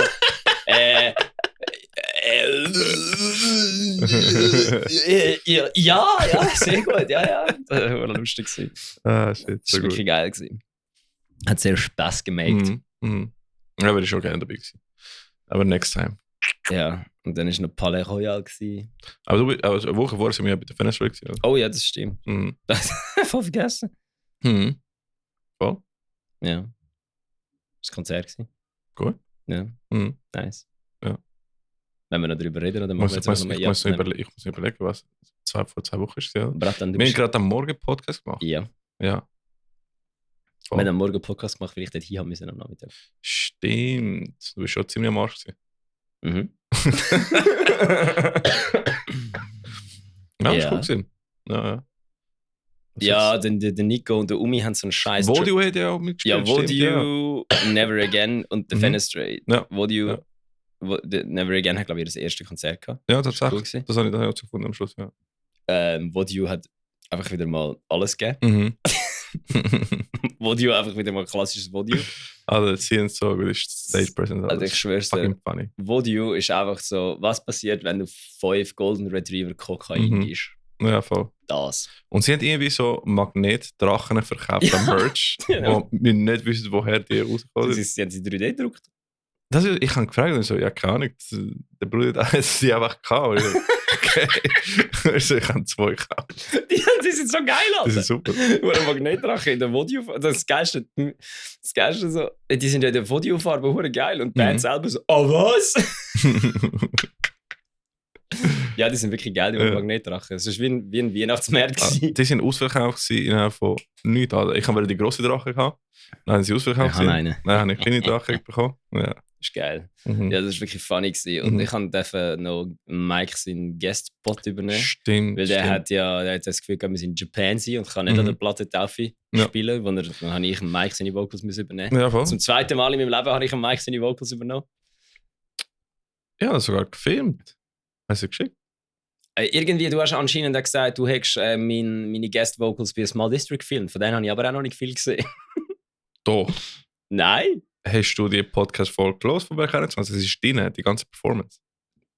Hast du, Bruder, ich höre doch mir nicht zu. Ich kann extra deine Performance ja, okay, dann muss ich nachher mal schnell alle, die den Podcast hören, müssen das schauen. Das müssen schauen. Und das ist gut, die arme Sicher, Mann. Aber das Audio ist gut, also die Kamera ist ja, ist geil, ja. Nein, das ist gut gewesen. Nein, von dem habe ich es leider noch nicht gesehen. Nur von so einer komischen Handyaufnahme, die einfach Potato-Qualität ist. Ja. Also das ist sehr gut gewesen. Und dann hat der Umi, da komme ich so zurück und der Umi auch so, hey, schau mal da, die Sängerin von Linkin Park. Also, oh mein Gott, Alter. Und ja, nachher hat der Running Gag angefangen, dass ich jetzt plötzlich die Emily bin. Ja. Ja, was ich sehr geil finde, weil ich hätte nie gedacht, dass ich jemals... Ich hätte nicht gedacht, dass ich in den nächsten 5 Jahren kann, in einer Linkin Park Tribute Band mitspielen. Ich hole dir ein Scientology-T-Shirt. Also vor allem... Allegedly. Ja. Kannst du mir das Allegedly Scientology-T-Shirt Ältere dort drin? Niemand weiß das so genau. Das ist fucking Rumor. Das ist einfach irgendjemand in Hollywood behauptet. Das ist eben Hollywood. Das ist das, was ich immer sage. Hört auf mit dem verfickten Hollywood-Bullshit, Alter. Das interessiert mich nicht. Hollywood, irgendeiner behauptet, die Älteren sind High Levels bei Scientology. So, ja und? Aber Ich sieh's. Nein. who cares? Fucking hell. Tom Cruise ist im Fall auch bei Scientology. Und trotzdem gehen alle Top Gun schauen, ihr Wichser. Du nicht so. Travolta auch. Ja. Es ist auch ein fucking Scam für Leute. Ich meine, Cold Mentality. Das kann ich sagen, wir sind auch bei Scientology. Darum haben wir die Schweigeklausel Die Wurstkille ist anders. Darum haben wir die Schweigeklausel unterschrieben, damit wir das Geld... Ja, ist gut. Stimmt, die Metal-Wurst ist anders. The Church of Metal. The Church of Metal. The Church of Metal Server. Ja, Church of Metal Server. Coming to you real soon. Du meinst, nein, sorry, du meinst The Taoist Collective. Taoist Collective, ja, genau. Das ist auch ein Pyramid-Scheme. Das ist ein fucking Pyramid-Scheme. Ja, 100%. Also, wenn ihr Taoist buchen, müsst ihr tief in die Tasche greifen, weil wenn ihr zu wenig Geld für das A-Team habt, kommt einfach das B-Kader aufgerockt, Alter. Wir sind Herbalife, einfach mit Kicks. Herbalife mit Spin-Kicks. Ja, wo sind wir hängen geblieben, Alter? Fenestrate? Linkin Park Coverband. Voll, ja, genau. Cool. Ich habe nicht gedacht, dass meine Frisur in den nächsten 5 Jahren die gleiche ist wie Frontperson von Linkin Park. Ja, voll. Ich meine, hätte ich sie noch gegeben. Ja, genau. Also, ich hätte ja. Du, wir können beide gehen. Du Oldschool, ich Newschool. Voll, das ist eine gute Idee. Machen wir das. Hey, Linkin Park hat keinen Support-Act in der Schweiz, gell? Keine? Nein. Aber hättest du nicht Spiritbox Nein. und... Oh, fuck. Keine in der Schweiz. Das ist so dumm. Ich habe auch gemeint Architects. Habe ich dir so gefragt. Ja. So, nein, ist keine. Sie haben einfach keinen Flyer bekommen. So behindert. Glaubst du? Ja, aber du siehst auf dem offiziellen Linkin Park Post, steht bei der Schweiz auch kein Headline, kein Support Architects dahinter. Und... Das sind etwa 10 verschiedene in allen Städten. Ist wieder so eine, wo in jeder Stadt so mit Sternli da ist. Ja. Und bei der Schweiz hat es aber nichts hinten dran. Und ich habe bestätigt bekommen, dass das so ist. Why? Ja, wahrscheinlich keine Zeit gehabt, um Support-Act zu organisieren. Ich freue mich auch nichts mehr auf Support-Acts als Hauptact. Ja, aber bei Linkin Park nicht, Alter. Je nachdem, wer ein Support-Act wäre. Nehmen wir einen Support-Act, wo ich mich mehr darauf freue wie Linkin Park. Ich überlege. Du kennst mich jetzt schon gut genug. Es wäre nicht Heaven Shall Burn. Nein. Und die sind ziemlich weit oben auf der Liste. Ja, Linkin Park ist schon noch interessant. Die Ärzte wären auch nicht weniger als Linkin Park, weil ich einfach schon 3-mal gesehen habe letztes Jahr. Wer könnte einen Support machen, wo sich alles Long You Go, Alter. Let's go. Ich habe gehofft, wir haben das vorbei, Ricky. Ich hoffe, das sagt vorbei. Ich würde extra eine Playlist erstellen, nur von ihren Songs, was ihr mir nicht könnt bei der Nachricht vom System stören. Dann finde ich sie direkt sofort Play drücken. Ambush incoming. Ich schwör's dir, falls irgendwann mal keine Podcast-Folgen mehr rauskommen und irgendwie auch von Eversis und von Taoist nichts mehr kommt, kann ich euch sagen, was passiert ist? Der Ricky hat wieder mal Alice Longuigao laufen lassen im Auto und es hat mir gelangt. Ich habe in das Steuerrad reingelangt und es einfach in die Wand vom Gubristi gezogen. Ich muss mir mal Merch von ihr holen. Mach du, was du nicht willst. Mach du, was du nicht kannst. Ja, du kommst schon mit zu Paris. Können wir mal schauen. Nein, nicht mal viel Licht, Alter. Nicht mal viel Licht, Alter. Nicht mal viel Licht. Nein, aber eine coole Platte von Different Straight. Ja. Sick. Und ja, sind gespannt, auf was die Zukunft bringt. Dann, Linkin Park ist auch gesagt. Wie zum Fick haben wir schon 45 Minuten geredet. Haben wir das? Ja. Nein. Doch. Ja, voll. Ja, ich sage jetzt einfach mal, ich rühre es jetzt einfach nochmal in die Runde. Weißt du, was ich fucking funny würde fänden? Wenn jetzt nur so räudige Local Acts als Vorband von Linkin Park gebucht werden. Also. Weißt du, noch 2 SBW-Paletten vorne anrühren von der Bühne und dann könnt ihr einfach so räudige HC-Bands drauf spielen oder so. So Bands, die sonst in der alten Post spielen. Aha. Das wäre schon lustig. Ja, definitiv. Ja, ist gleich. Wann bin ich heute eigentlich noch nicht auf die Füße gestanden? Ich glaube, allen schon auf die Füße gestanden heute. Ja, das ist schon gut. Gibt es noch irgendeinen, wo ich noch nicht auf die Füße gestanden? Boomers? Nein, aber ich bin die fremd gegangen und ich habe einen anderen Podcast angefangen. Ja, das stimmt. gar nicht, Alter. Naja, ja, gefunden. Wer hast du dort missbraucht? Wer hast du dort genötigt? Nein, da habe ich eben für die ganz nerdige Shit auf Englisch. Wir haben ja mal auf Englisch einen Podcast gehabt. Aber es wäre mega dumm, wenn wir nochmal einen englischen Podcast würden haben und nachher das Gleiche, wie wir das selber erzählen. Nein, das funktioniert nicht. Das ist gar nicht. Das habe ich schon mal gehabt, das gar nicht. Voll. Deswegen habe ich einen neuen Podcast aufgegangen. Der heißt DIY Riff Machine mit dem Ilmari Ponkala. Der ist ein recht krasser Gitarrist und so Gitarre. Aber kommt der von da oder ist der? Finnland. Der ist finnisch. Ist er effektiv Finn? Er ist Finne. Ja, also genau. wohnt er in Finnland? Genau. Das heißt, es sind so zwei so weirdy Dudes, die einfach ein bisschen zu viel in ihrem eigenen Zimmer hängen und miteinander reden. Definitiv. Also, geil. Ist Nerd Ahoy. Also nein, dort wird so richtig nerdige DIY-Musiker-Dings angeschaut. Ich meine, der Bruder ist auch so einer, der spielt in 5 Projekten. Und ja, ich weiß nicht, wie der Zeit findet für das Scheiß. Also, der ist auch Producer, Ghostwriter, schafft noch dazu. Ist einfach insane guter Gitarrist. Und ja, also es macht Spaß, vielleicht nerdige Shit. Also wirklich, wenn du auch so ein DIY-Musiker bist, wo DIY willst alles machen und alles vermarkten und alles verkaufen und ja, willst einfach selber eine One-Man-Band sein, dann ist das genau für dich. Ist einfach auf Englisch. Und aber ja, da kommt mega viel so Tipps von wegen Songwriting, Recording, Branding, Marketing, alles Mögliche. Und wahrscheinlich haben wir auch irgendwann Gäste und so. Machen wir online, ist cool. Audio only, weil ich meine, sonst ist es auch so Webcam. Es gibt viele, die das machen und ich finde es immer mega blöd. Ich finde es auch mega blöd. Es nehme ich gerade raus von der Erfahrung. So, ja, super, es hätte auch ein Zoom-Call können sein. Genau, dann denkst du, der Podcast hätte ein E-Mail können sein. Genau, deswegen Audio only. Und ja, wirklich nerdige Shit. Aber jetzt kann man abchecken, weil aktuell hören jetzt mehr Finnen als Schweizer und ich sehe es als eine Art, ich könnte sagen, Wettbewerb. Ja, aber Finnen hocken auch mehr alleine daheim. Das stimmt. Und ich habe schon herausgefunden, Finnen können nicht Smalltalk machen. Nein, kann nicht. Haben wir direkt gesagt so am Anfang so, ja, ich weiß nicht, ob die Podcast-Idee funktioniert, weil ich kann keinen Smalltalk machen. Aber wir reden nur von Nerd-Shit, von dem wir... Ja, das ist ja kein Smalltalk. Aber deswegen klappt es. Ja, Finnen sind relativ direkt, habe ich gehört. Ja. Die sind relativ... Wenn es nichts zu diskutieren gibt, wird es einfach noch diskutiert. Frag ihn mal, ob er eine von meinen Lieblings-Punk-Bands kennt. Shit, wie heißt es? Negativiset nur oder so. Okay. Das ist finnischer Punk, Alter. Ich finde es super geil. Alle machen das. Also ich mich nicht auch wundern wegen finner Kultur und so. Ich habe letztes Mal gefragt, wie kalt es in Finnland wird und so. Also nebst Nerd-Shit gibt es auch kulturelle Ereignisse, die wir diskutieren. Das ist geil. Ein Peruaner und ein Peru, also Peru. Das ist wirklich ein Gerücht. Der Puerto Rico ist eben nur fürs Meme lustig, aber er kommt aus Peru, weil der Peru-Rico ist nicht so lustig. Ja. Jetzt habe ich es schon falsch gesagt. Ein Peruaner und ein Finn laufen in das Podcast-Studio. Ja, voll. Tatsächlich. Fucking fun. Das ist wirklich ein Setup für eine stabile Punchline. Ich habe sie nur noch nicht gefunden. Ja, dann musst du weiter suchen. Nein, aber das ist cool. Wir können es mal abchecken. Ich wollte auch eine Schweizer Flagge nicht sehen als Finne, weil sonst nehme ich es als persönliche Beleidigung, wenn der Finne will. Irgendwann kommt einfach so der erste Kommentar. Kommt du Brasil? Ja, es ist auch sehr Niche-Themen. Also es ist wirklich, nur wenn du fucking Audio-Nerd bist wie mir. Es kommt darauf an, ich habe herausgefunden, es ist scheißegal, wie nerdig das Zeug ist. Wenn du genug unterhaltsam bist, dass die Leute dir zuhören, dann kann es nerdig sein wie Sau. Es ist Gear Talk 24/7. Ja, auch das. Ja. Hast du schon mal eine BBC-Dokumentation geschaut? Mhm. Das ist alles nerdigste Bullshit ever, aber David Attenborough hat halt eine Stimme und alle hören ihm zu. Das stimmt. Ich habe die meisten, die most random Documentaries von BBC mal geschaut. Aber, Ja, siehst du, ja voll, das stimmt. Ja. Oder SRF-Archiv, die habe ich auch mega viel. wo SRF-Archiv, dort, wo das Skateboarder, wo der Tony Hawk das erste Mal in der Schweiz war, das ist auch so wild. Ja, oder so Spreitenbach in den 70er und so Zeugs. Oh, das ist sicher auch wild, Alter. Ja. Nein, es ist spannend. Eben, ganz kann man auch checken.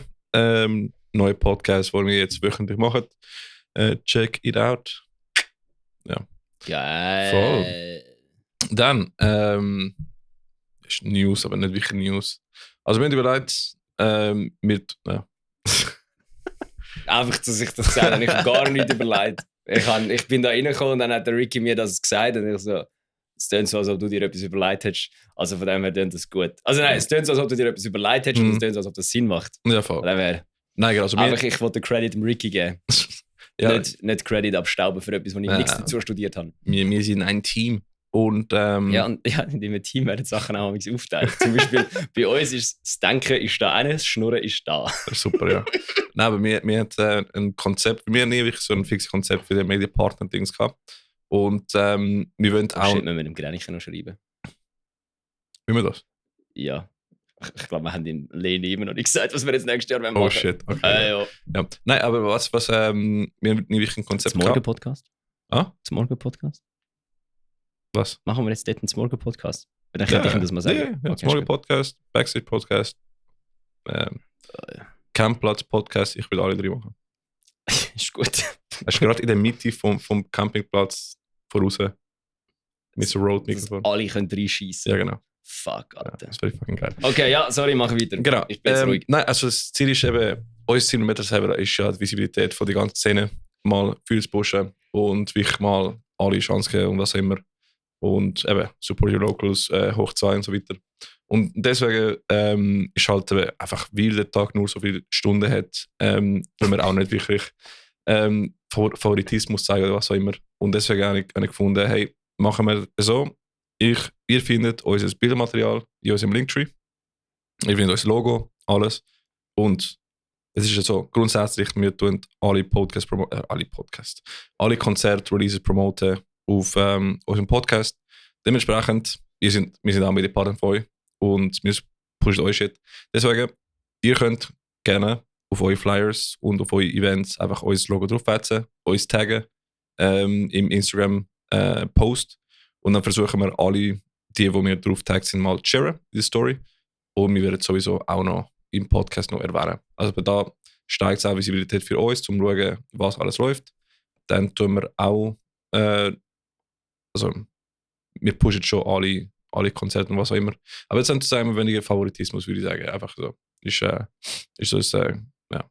Voll. Und dann versuchen wir alles pushen. Wenn ihr uns wollt, auch ihr Konzert einladen und so, hey, schreibt einfach.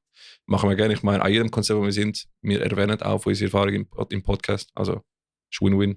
Aber wir machen nicht mehr so, dass ihr müsst quasi anfragen, hey, wollt ihr Medienpartner sein von diesem Konzert oder dem Event? Wir können uns immer taggen. Das Bildmaterial ist schon auf dem Link drauf. Ihr könnt es dort finden, holen. Aber alle draufsetzen, uns taggen und... Aber das ist jetzt einfach hauptsächlich, weil meistens, wenn wir Medienpartner sind, haben wir ja einfach Promo gemacht für die Show. Ganz genau. Aber das machen wir ja bei allem. Aber wenn wir jetzt irgendetwas Spezielles machen, oder? Das machen wir immer noch. Also dann immer noch schreiben. Wenn sie etwas Spezielles vorhaben mit uns dort und wenn uns fragen, ob wir Bock drauf haben, oder? Ja, sicher. So, das können wir schon auch noch machen. Eben so wie dort, wo wir mit dem Brian am ICU Festival im Backstage waren oder so. Oder wo wir am Grenichen im Backstage waren. Oder einen Podcast aufnehmen. Oder was haben wir sonst noch für dumme Sachen gemacht? Also genau. nicht, dass das dumme Sachen gewesen wären, aber wir sind am dumme Sachen machen dort. Genau, aber dann ist nicht mehr so, dass wir nur extra die Events promoten, wo wir eben so extra spezielle Sachen machen, sondern wir versuchen alles zu promoten. Ah ja, das ist fix. Aber eben, wenn wir sonst Medienpartner-Events ist so wie, wir wollen die nicht nur in eine Folge, sondern in mehrere und so weiter. Und eigentlich wollen wir Visibilität für alle pushen. Von dem her. Wir tun schon sicher, wenn wir etwas Spezielles machen, aber Das Ziel ist, dass wir die Visibilität noch mehr steigern können. Vielleicht müssen wir mal den Nico holen. Ich bin mir ziemlich sicher, wenn wir noch mehr Sachen posten, wird die Visibilität noch kleiner, weil einfach alles voll gespammt wird. Aber das ist ja wie egal. Ja, aber dann ist nicht mehr, dass wir Favoriten quasi haben in dem Sinne, oder? Dass gewisse Events favorisieren vor anderen. Ja, aber wir favorisieren schon gewisse Events. Zum Beispiel die uns auch mit den Blood Diamonds zahlen. Ja. Aber das ist ja das Gleiche wie mit der St. Hology, das sollte man nicht dazu sagen. Verdammt. Ja, genau.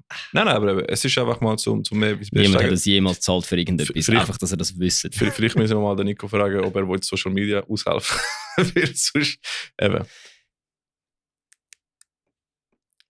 Wir fragen jemanden, aber nicht den Nico. Sorry, fucking funny. Nein, ist einfach zum da ein bisschen mehr beitragen. In dem Sinne. Alle Events und voll. Einfach das. Ja, weil sonst eben manuell anfragen und was immer, wir haben auch keine Zeit. Also ganz ehrlich, neben dem Podcast und die Musikprojekte und Arbeiten und Studium, kannst du vergessen. Wir haben wirklich viel Zeit. Und zum auch viel Promo machen und so. Deswegen Podcast machen wir immer. Promo, Werbematerial weniger. Also schon jetzt haben wir wenig Zeit von dem her. So versuchen wir so beizutragen für die Szene so viel wie wir können. Aber eben, der Tag hat nur so viele Stunden und wir könnten nicht sonst jede Anfrage dann beantworten. Also das, was der Ricky sagt. Voll. Wir tun einfach die Arbeit auf euch delegieren. Holt euch die Logos und könnt Diego drauf fetzen. Ihr taggt uns und wir sharen nachher euer Zeugs. Und das ist so wie Migros, wenn sie Self-Checkout eingeführt haben, oder? Jetzt musst du ausschaffen für uns. That's it. Weirder Aftertaste hat das Ganze jetzt gerade, aber es hat eigentlich vom Anfang so gedacht, als ob es voll etwas Positives wäre. Jetzt ist es einfach so, ficken da, wir sind zu faul. Ja, statt Kassierer einzustellen, tun wir Self-Checkout installieren. You're welcome. Das, was der Ricky sagt. Weißt du, Skalierbarkeit und so. Sonst noch ein paar Businesswörter in der Runde rühren. Keypoint Indicators haben wir die angeschaut. KPIs haben wir auch. Ja, wir haben 1000 Instagram-Followers erreicht. Cool. Ah ja, stimmt, Alter. Nice. Voll. Pro Post 10 pro Post 100 Followers. Und ich glaube, es braucht etwa 30 Followers in Spotify, um 300 Spotify-Followers zu erreichen. Also läuft. Ich muss pissen. Also, wieso ist eigentlich, wieso haben wir eigentlich so viele Instagram-Followers? Wir posten gar nicht auf Instagram. Keine Ahnung. Aber ist der Main Social Media, den wir brauchen. Aber ich muss pissen, aber du kannst schon mal den Intro laufen lassen. Und ja, kannst ein bisschen alleine reden. Metal Servola, Breaking News. Also ich kann nicht, Alter. Haben wir ein Intro gehabt? Ja. Ah, ich hab's vergessen. So, jetzt geht's WC da, komm, hopp. Also muss ich jetzt wieder Bernd das broten? Ja. Ah, fucking hell. Super, ist gut. Also. Ja, gut. Ich bin heute Morgen aufgestanden. Nein, ich weiß gar nicht, was ich gesagt habe. Leute, die alleine einen Podcast führen, sind absolut insane. Der Bill Burr macht das ja. Ich denke mir einfach immer so, Bruder, the fuck. Wie kannst du einfach alleine ansitzen und einen Podcast machen? Weil das heisst ja, dass du irgendwie musst genug Gedanken gemacht haben, den ganzen Tag durch oder so, um irgendetwas zu machen. Wobei ich merke jetzt gerade, es funktioniert relativ gut, wenn du einfach mal anfängst und nachher dich in das Thema reinversetzt, kannst du nachher hure weit schnurren.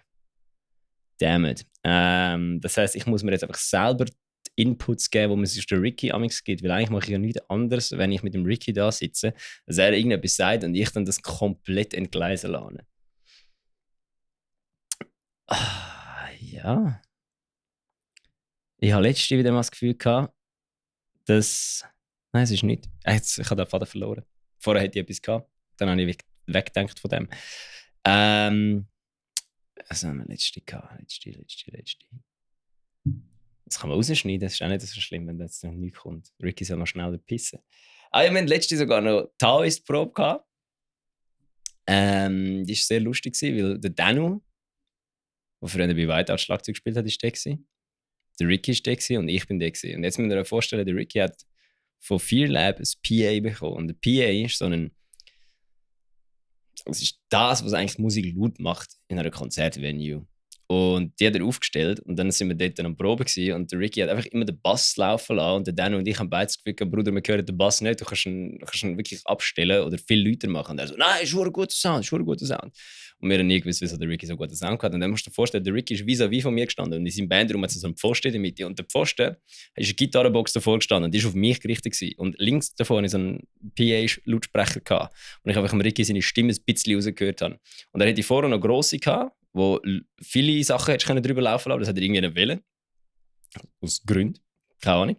Und er hat halt einfach bei sich vorne dran 2 so Lautsprecher gehabt, die ihm direkt ins Gesicht geblastet hat. Und darum hat er natürlich guten Sound gehabt, weil er hat einfach 2 Lautsprecher gehabt, die abgemischt gut waren und ins Gesicht geblastet haben. Und ich hinter dran so, also ich höre den Bass nicht. Und der Ricky so, doch, der Bass ist da. Und der Daniel auch so, nein, ich höre den Bass nicht. Und dann ist das ultra funny gewesen, weil wir haben dann einfach geprobt, ein bisschen die Songs gespielt und ja, ich habe 1,5 können. Ah ja. Von dem her, der erste Auftritt von Taoist kommt gut.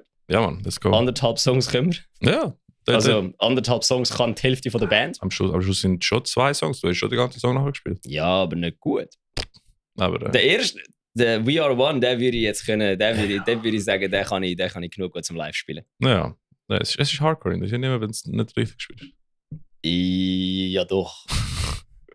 Wenn du es nicht richtig spielst, also nein, sagen wir es mal so, es interessiert niemand, wenn du nicht korrekt spielst. Aber wenn du halt komplett falsch spielst, ist es schon nicht gut. Also ich finde es schon noch lustig, wenn du die fast dissonante Töne triffst, weil das ist so wie Zirkusmusik. Du mit deinen scheiß fucking Metalcore-Sachen. Dann kommst du so, ja, weißt du, das sind die ganz normalen dissonanten Akkorde. Und ich so, Bruder, ich habe noch nie in einer Metalcore-Band gespielt, ich weiß nicht, was das ist. Das ist der, wie heißt der, ich glaube, nicht Oktav, sondern eine tiefe siebt Intervallakkord, so etwas. Das ist funny. Ja, keine Ahnung, was der Ricky jetzt da wieder redet. Auf jeden Fall, Ja, das sind die Töne, die so machen. Ja. Und ich einfach so, ja, in dem Fall im Sitzen habe ich sie spielen und im Stehen wieder nicht mehr. Ja. Ich habe mir extra eine Gitarre gekauft für Taoist, wo ich vom Gitarrist von People Die hat ein fair Kompliment bekommen, dass mir die Gitarre mega gut steht. Und ich so, jawohl, die ist ja geil. Ja. Der Ricky hat mich mobben wegen meiner 300 Stutz Harley Benton. Und dann habe ich mir so gedacht, so, Bruder, du hast mit einer 300 Stutz Harley Benton das letzte Konzert gespielt. Also Das ist halt die gut Fresse, Alter. ja. Ja, die Harley Benton im Fall kann man nicht unterschätzen. Ja, also Tuner habe ich andere anmachen, die sind scheiße gewesen.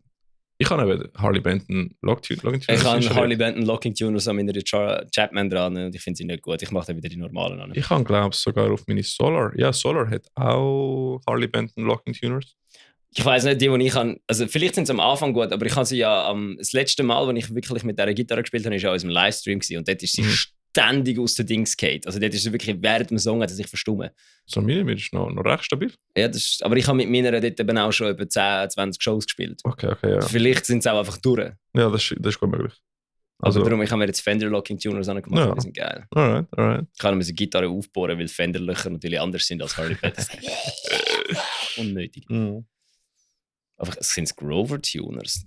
Oder Dings? Nein. Ich mache aber auf jeden Fall, ich habe jetzt überlegt, ich habe ja zu viele Gitarren in die Hause, die ich nicht spiele. Ja. Ich nehme jetzt meine Chapman im Proberaum von dir.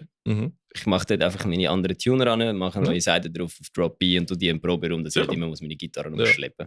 Die ist eigentlich geil, aber ich spiele sie irgendwie wie nie. Weil die Heime habe ich halt meine Fender-Telly vom Yannick von Paleface.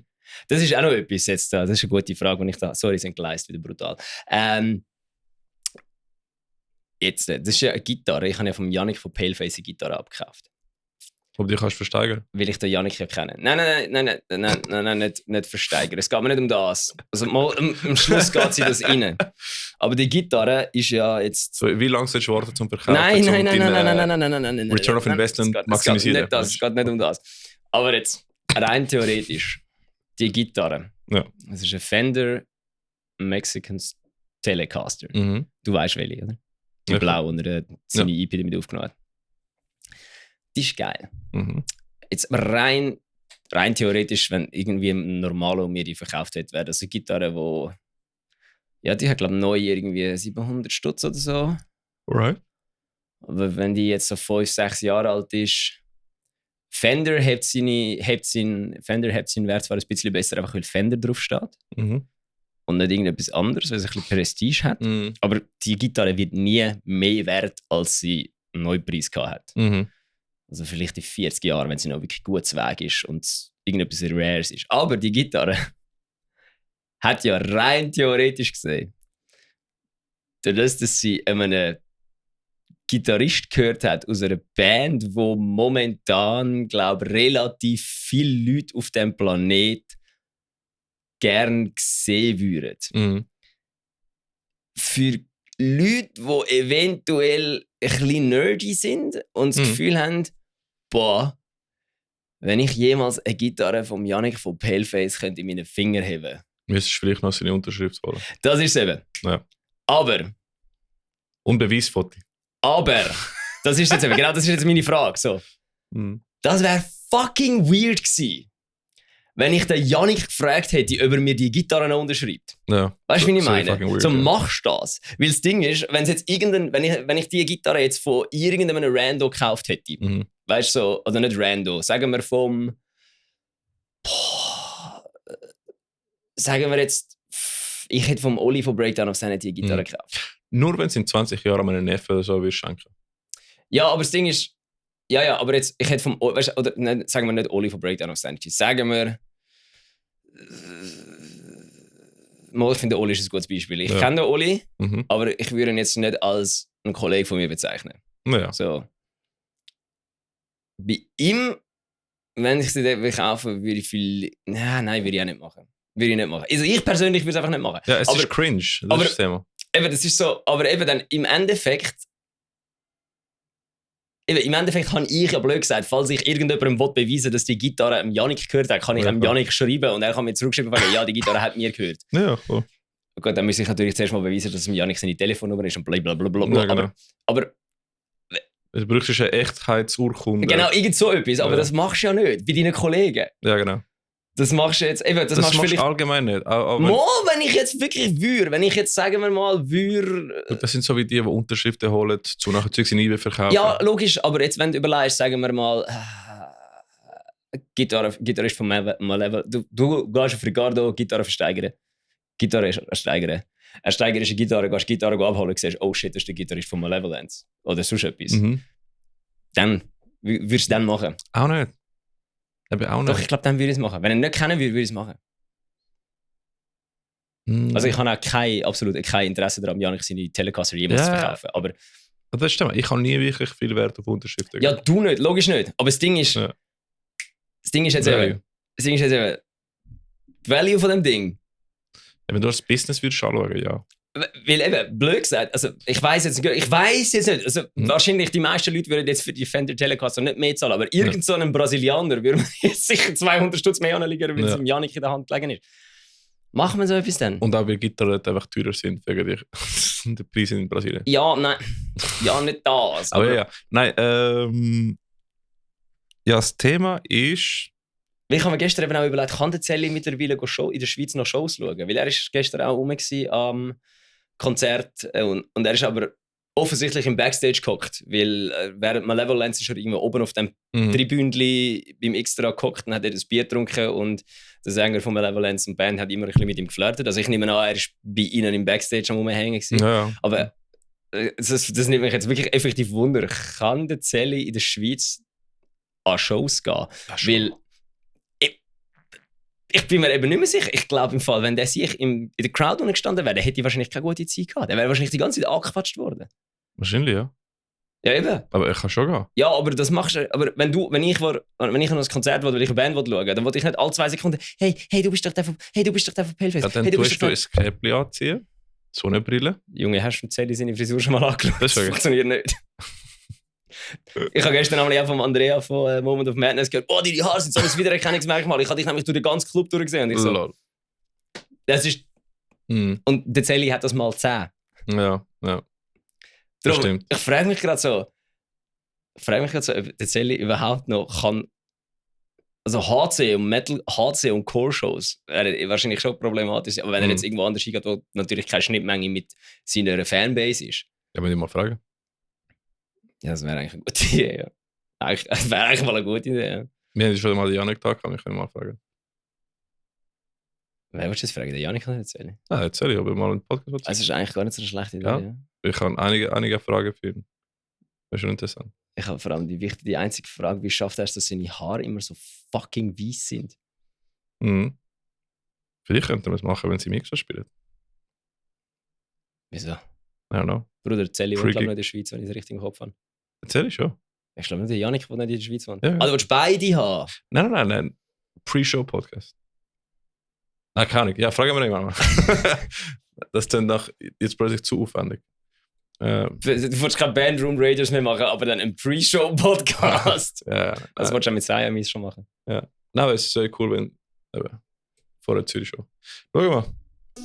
Wenn ich mal wieder. Metal Servola. Breaking News.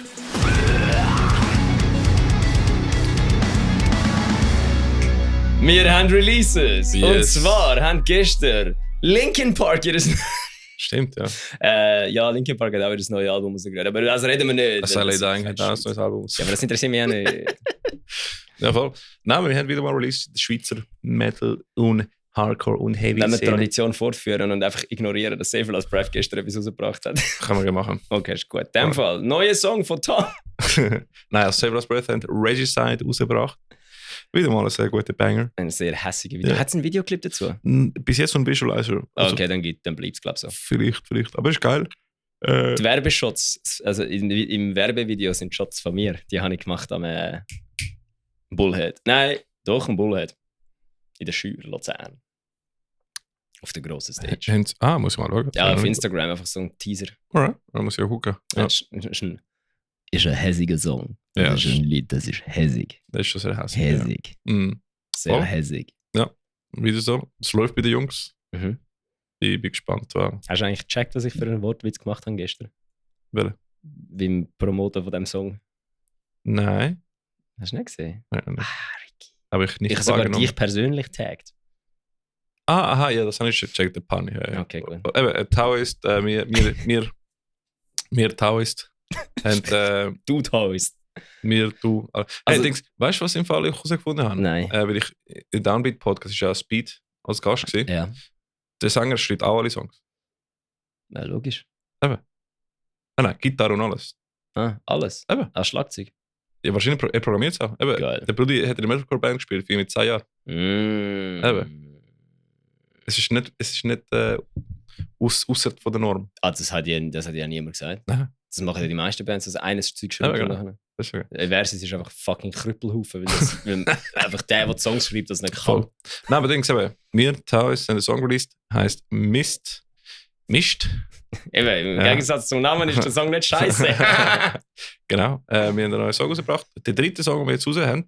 Also bin gespannt, ob was ihr denkt. Findet ihr coole Mischung mit HC und Clean Vocals, der Post-Grunge, Two-Step Creed Sound, Oder wie ich es nenne, Modern Metallic Hardcore. Modern Metallic Hardcore. Voll. Genau, also dritter Song, der jetzt raus ist, von dem 10-Song-Album.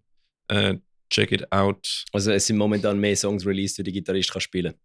Ja. Es sind mehr Songs released, wie die Band kann spielen. Das stimmt, tatsächlich, ja. Ja, voll. Genau. Ja, ist cool. Machen weiter so und eben nächsten Monat Machen weiter so. weiter. Hast du jetzt gerade gesagt? Nein, Hast du jetzt gerade den wir- Standardspruch gebracht? wir Machen weiter nein, so. wir machen weiter so, meine ich. Ja, Nächsten Monat gibt es wieder eins. das Genau. ist schon fucking hell. Ja, voll. Voll, that's it. Dann, was ist nächstes Mal? Ja, Xonor hat Blasphemie betrieben, Mhm. hat einen Song rausgebracht, Ja. heißt Messiah. Ich glaube, sie werden nicht mehr zugelassen zum Kirche-Show spielen. So, ja, sie dürfen nicht mehr in die Kirche beichten wahrscheinlich. Ja. Aber der Song klopft, Mhm. Ja, ballert, 100%. ist hässig. Ja. Ist Und- Xonor. Wieso? Also, Videos, die sie jetzt machen, sind einfach Das Video ist crazy. auch brutal gut, ja. Ja, Mann. Also, richtig gute Schauspieler. Besonders in der Gesichtsausdruck sind wir recht gut. Ja, der Luca ist einfach insane. Ja. Und der Dona ist auch insane. Mhm. Und die anderen zwei wahrscheinlich auch, weil sonst könnten sie nicht in dieser Band spielen. Ja. Weißt du, erkennst gute Schauspielerei an den Gesichtsausdruck. Mhm. Sie machen es super. Also der Dwayne Johnson ist einfach scheiße. Ja. Voll.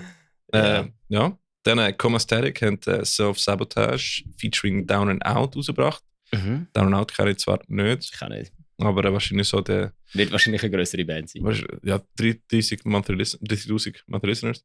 Ich meine, es ist so eben die ganze Alternative Alternative Metal Rock Sound halt, den wir nicht so gut kennen, aber sie machen es recht gut. Also läuft. Ja, die haben auch fucking viel Listeners halt. Und die sind auch bei Tutorial Playlists und was auch immer. Läuft hure krass bei denen. Von wem wir jetzt gerade? Commastatic. Ah ja. Ja. Lass mal schnell gucken, das nimmt mir Wunder. Nö. Weil die sind Nächster Song. recht am Also ja, Zerstören. kannst du schauen, ich rede trotzdem den Aber nächsten Song. ich glaube, live in der Schweiz haben sie ja noch nicht gespielt. Ich habe keine Ahnung, Alter. Das sind der Brudi. I do not fucking know. Das ist der Ich Brudi. sehe ihn an jeder zweiten Show, aber... Eben. Commastatic. Gut, ich sage dir schon mal den nächsten Song an. Warte. Okay. Warum habe ich Instagram gesucht? Warte. Commastatic hat aktuell per 16. November 2024. Scheiße, ist mein Handy langsam. Das hat. Commastatic hat. Fuck me, Alter. 44.000 Monster Listeners. Jesus, Alter. Also mehr als ihr Featuring, hä? Der Song hat schon 44.000 gemacht. Wie? Das ist gestern rausgekommen. Ah nein, 7. November ist rausgekommen. Entschuldigung. Aber schon 44.000 Streams in Woche. Das ist fucking insane, Alter. Alright, läuft wieder, Jungs. Ja, Brudi, wieso mache ich mir überhaupt Mühe zum Aufstehen am Morgen, Mann? Wieso zum Holy shit, Alter. Zum Glück habe ich den Podcast, dass ich wenigstens ein bisschen Recognition bekomme in meinem Leben. Wir können ranten, weißt du? Das ist wichtig. Aber ich habe das Gefühl, es ist wirklich schlimm. Ich habe wirklich das Gefühl, mein Gerante kommt besser an wie die Musik, die ich schreibe. Ah. Irgendwann findest du den Balance zwischen beiden. Die Balance habe ich schon lange gefunden. Es ist so. Du musst mehr die Energie von der Rant in der Musik reinbringen. Ja. Und die Energie von der Musik in der Rant rein. Ja, aber. Was meinst du, was ich die ganze Zeit mache? Du musst einfach von Facebook nicht banned werden, um Social Media zu machen. Unterstellst du Commastatic, dass das gekaufte Views sind? Nein. Nein, die sind auch, glaube ich, mit einem Label und da kriegt sie recht viel Push. Und aber selber die Musik ist sick, produziert wie Sau. Es tut gut, sehr modern, sehr polished. Das stimmt. Also, du könntest auch so viel Geld generieren, so viel Label oder was auch immer, oder Management, zum irgendwie ein Produkt pushen. Wenn ein Produkt scheiße ist, dann wird es nicht laufen. Ah, das stimmt, ja. Also in jedem. Ich habe jetzt voll gemeint, du bist da darauf abzielen, dass Commastatic viel Geld ins Label investiert und weiss ich nicht was. Aber dann hast du eigentlich etwas anderes gesagt, ja. Aber wenn das Produkt gut ist, dann bringt auch Marketing etwas. Ja, wenn das Produkt gut ist, bringt Marketing etwas. Wenn das Produkt nicht gut ist, bringt Marketing auch etwas, wenn du es gut machst. Einfach viel weniger. Du siehst bei Alice Lang Jugau. Nein, es ist super. Nein, sie nicht. Das ist, weil du nicht verstehst. Das ist Genius. Du verstehst ihr Gen Z Genius nicht. Nein, es ist unterste Schublade, Alter. Die ist 44, die Frau, die soll es mal chillen. Nein, die ist irgendwie 27 oder so. Ja, dann ist sie immer ein Gen Z, Alter. Keine Ahnung. Dann musst du schnell googeln. Es ist Koreaner. Was ist sie? Chinesin? Chinesin, ja. Ja, dann können sie 42 oder 18 sein. Alice, long you go. Ist ja gleich. Jetzt, After the Story hat einen neuen Song rausgehauen. Der heißt Supernova. Ist Alternative Rock. Kannst du reinlassen, ist gut. Hedwig hat ein neues Album draus. Sie ist 30. Ja, sie ist sag Millennial, ja. Alter. Was sagst du, ist Gen Z-Musik, Alter? Weil es fucking Degenerate Musik ist. Ja, es ist. Look, es ist. Oh, Palais Royal, habe ich noch einen guten Take. Look, in BBC Radio ist die Tune of the Week und Women of Choice bei Lady Gaga und Apple Music. Okay, Siehst du? toll. Woman of Choice bei Lady Gaga. Keine Ahnung, was das heißt. Das heisst, Lady Gaga hat gesagt, sie Okay. sei eine Frau. Jetzt weiß ich, was sie macht. Es ist Bold Hyperpop. Ja, das Ja. ist es. Das sogar, passt sogar. Aber ich habe jetzt nochmal einen guten Take. Palais Royal, kennst du die mir Band? Hyperpop hören? Dann? Nein. Kennst du Palais Royal? Du sollst vor allem aufhören, das Zeug auf den Tisch rühren, Alter. Ich komme die ganze Zeit sagen mir Leute, erzählen mal Ricky, Ja. du hast zwar das Mikrofon nicht angelangt heute, ich bin stolz auf dich. Siehst du? Jetzt musst du nur noch lernen, dass der Tisch da nicht zum Schlagen ist. Nein, ich habe noch einen guten Take zu Palais Royal. Weil, die habe ich jetzt ja am Mittwoch gesehen. Mhm. Und Ich habe die noch nie gelesen. sie sind geil, sie sind im Greenfield gewesen, sind gut. Was ich einfach sehr funny finde, ist, die Band ist 2008 gegründet worden. Alright. Unter einem anderen Namen damals. Mhm. Die Band ist erst jetzt wirklich am Zünden. Und weißt du, was ihre Main Fanbase ist?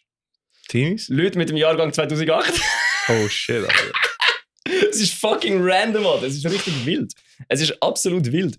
Weil die sind wirklich seit 2008 am Musik machen, aber erst seit 2016, 17, 18, 19 umeinander wirklich am explodieren. Mhm. Und ihre Main-Fanbase sind so unter 20-Jährige. Damn. Und dann haben wir dort geredet, irgendwie sind dann plötzlich so zwei so Mädels zwischen uns reingestanden und haben uns gefragt, ob es da stehen können. Und wir so, ja, kannst schon, aber wir werden wahrscheinlich einfach ein bisschen viel quatschen, weil die zwei vor euch auch noch zu uns gehören. Und sie so, sind wir zusammen? Und dann der Luke vorne irgendwas klar so, nein, wir sind nicht zusammen, die zwei sind Single. Und ich so... und wir haben so da. Und dann haben sie angefangen zu lachen und dann haben wir so... Dann habe ich eben irgendwie etwas vom Greenfield gesagt, sind die auch vom Greenfield? So, wie meinst du jetzt das? Vom Greenfield? Ja, weil sie haben dann gesagt, die letzten paar Mal, wo die Band da gespielt hat, sind nur so Teenagers und Mädels rum gewesen. Mhm. Und seit dem Greenfield, also seit dem Jahr, wo Palais Royal am Greenfield auf der Mainstage gespielt hat, sind plötzlich so Männer und über 30-Jährige rum und wir einfach so... Alright. Was ist mega lustig, weil Palais Royal macht eigentlich Musik, die Boomers müssten gut finden. Mhm. Es ist so Rock. Es ist der Cycle. Es ist so Rock. Ja. Aber irgendwie sind wirklich, also es ist wirklich lustig gewesen. Es sind so ältere Leute gewesen, so 40-Jährige, aber auch so halt so 12-Jährige. So. Es ist wirklich fucking funny gewesen. Das ist eine Family Show. Ja, und die Band macht seit 2008 Musik. Mhm. Und der Sänger ist auch 94er. Also der ist 30. Und wie alt war er, als er die Band angefangen hat? Ja, kannst du rechnen. 15? Etwa, ja. Fucking hell, Alter. Nein. Ich bin im 10. Er war 14 gewesen? Ja, wahrscheinlich war er nicht der erste Sänger gewesen oder so. Aha. Oder kein belassen. Okay. Keine Ahnung. Gut, das kannst du auch machen natürlich. Oder jede 20 Jahre mal einen jüngeren Sänger holen. Dann kannst Ja, aber der Luke hat auch gesagt, ohne den Sänger wäre die Band nichts. Auch wegen ihm ist es zu groß. Ja, also, und Okay. nicht, also ich weiß nicht, ob es wegen ihm ist, aber Ja. ohne den Sänger wäre die Band nichts. Ja. Ohne Das den ist so wie Lorna Shore bevor Will Ramos, oder? Ich habe keine Ahnung, weil ich weiß nicht, wie die Musik voran war. Ich habe auch nicht, das ist der Punkt.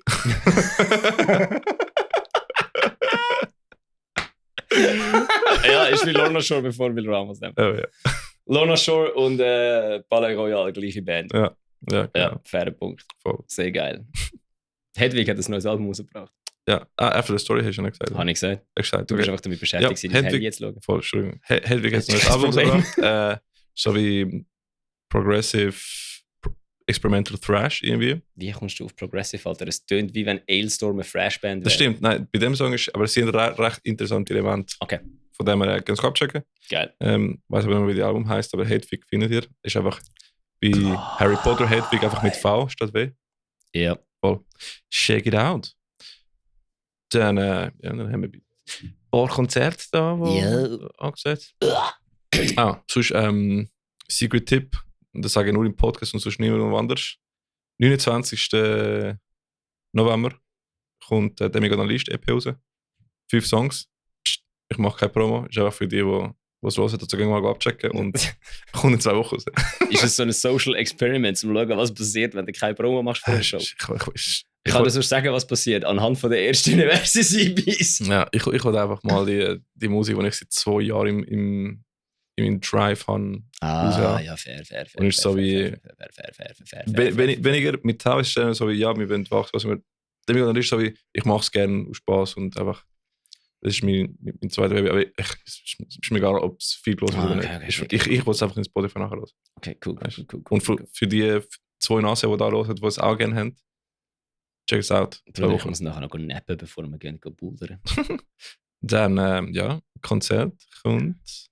Ja, es ist Ruination Fest mit Blown, Secret, Days of Ruin, Expello, All Against Reason, Avalanche, Still Untitled und Wrath of Alga ist am 23.11.24 Nächste Samstag. in der Kulturhalle Sägegasse Voll. in Burgdorf.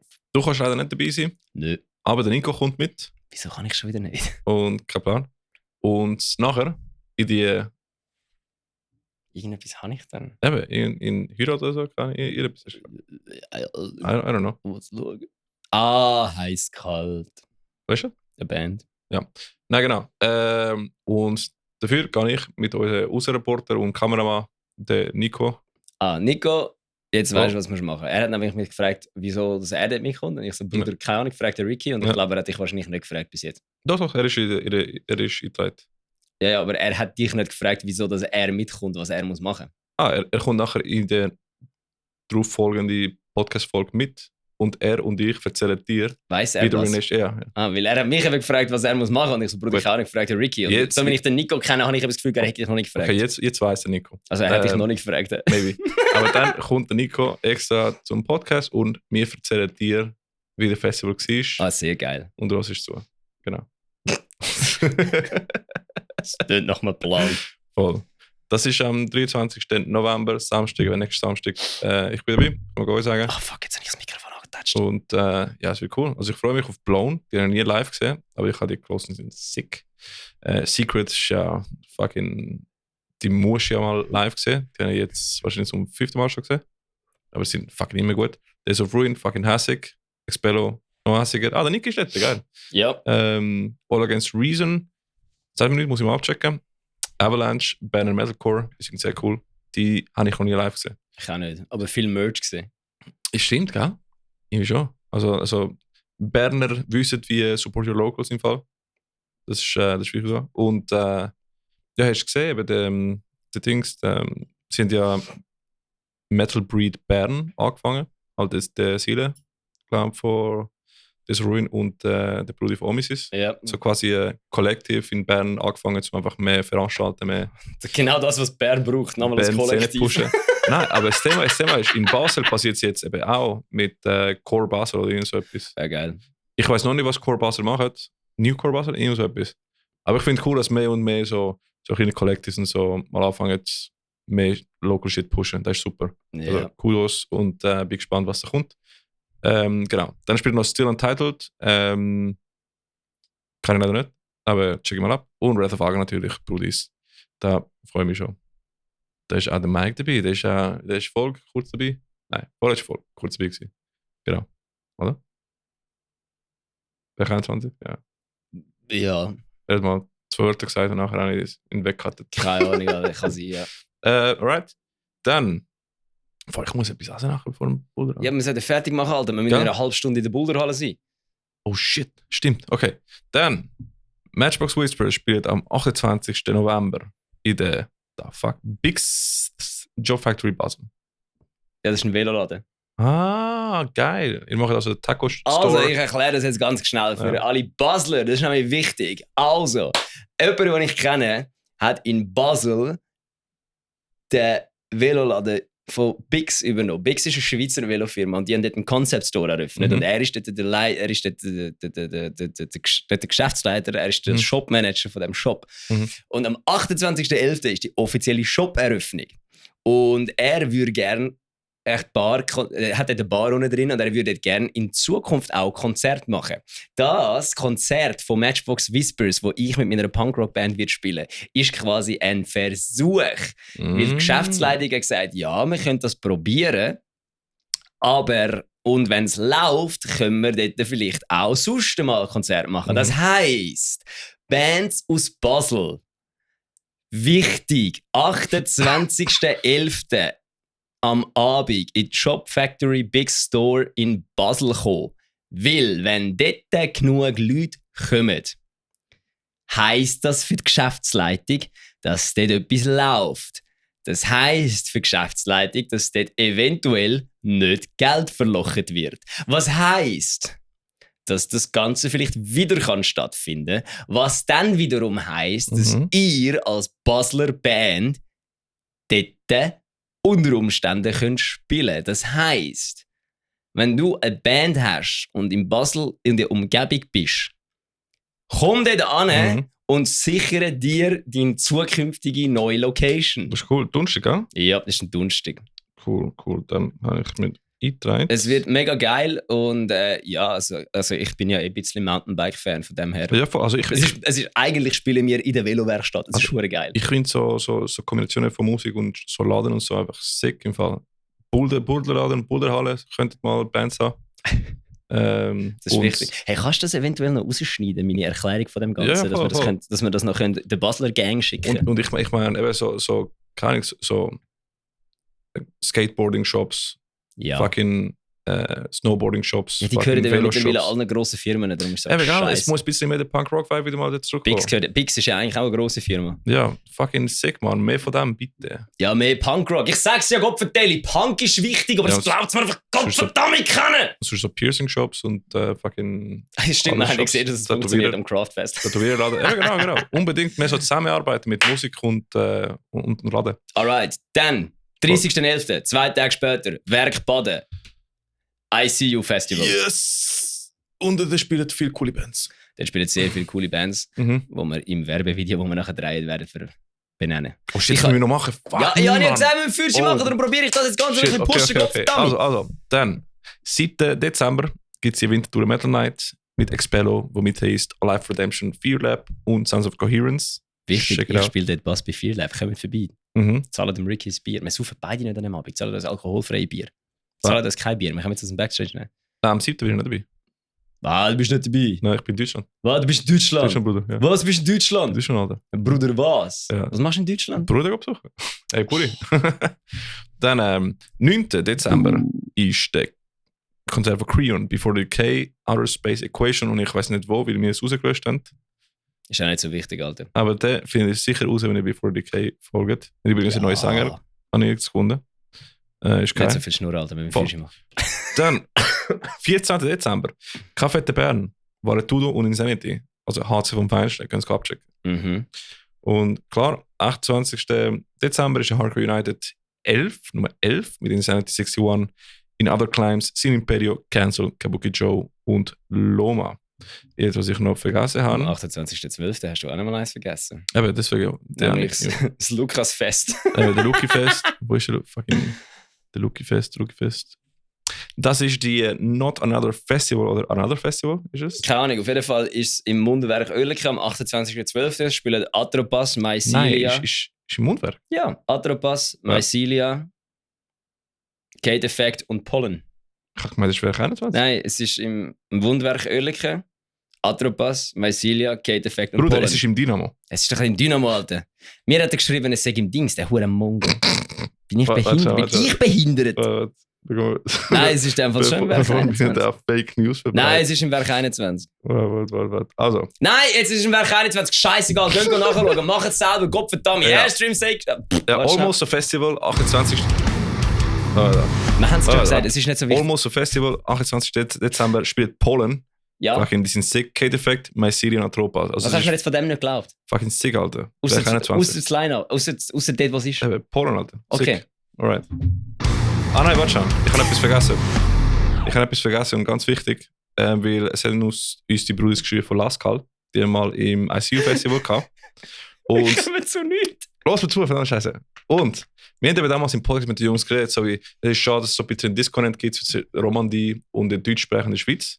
Und sie haben gefunden, hey, look, damals haben wir ein bisschen angeleitet von einem Festival, wo wir dran sind, zu machen, um ein bisschen mehr von deutschen Raum, Schweiz Bands reinzuholen in die Romandie. Und deswegen haben sie jetzt den Wintercore angefangen. Das ist der Festival, das Lascal macht.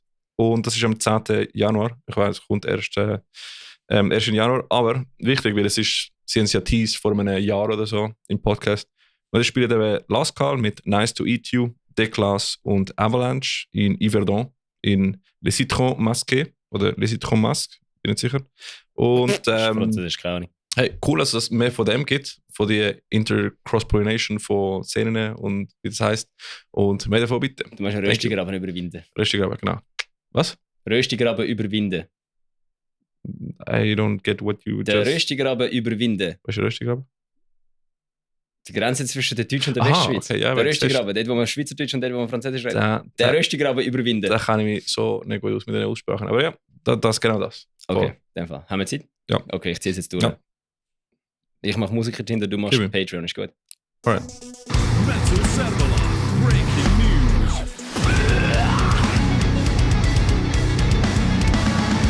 Das ist mir scheißegal, ich drücke nicht nochmal auf den Knopf. Musiker-Tinder. Airstream-Shaker suchen einen Drummer, gehen ihn auf Instagram folgen und schreiben. Fearlab suchen einen Gitarrist, gehen ihn auf Instagram geschrieben. Forlorn Sky suchen probably immer noch einen Sänger, schreiben auf Instagram. Ricky, ab zu dir für Patreons. So, genau. Also, wenn du findest, wir machen coole Shit, dann haben wir das Patreon und ihr könnt uns supporten. Aktuell bekommen wir nichts außer Ehre.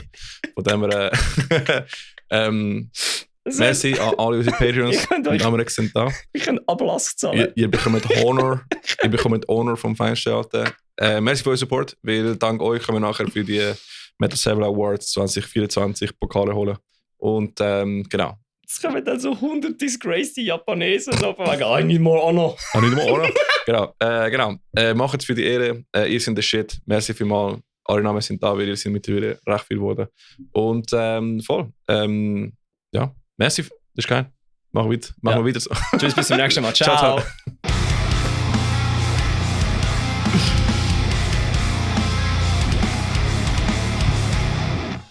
Okay, machen wir einfach Ruination fest, also wie es schon keine Zeit. Nein, wieso? Der geht ja nicht so lang, oder? Ja, mit der Anzahl Bloopers. Das gibt kein Blooper. Okay, tschüss. Ciao. Falscher Knopf. Machen wir fertig da.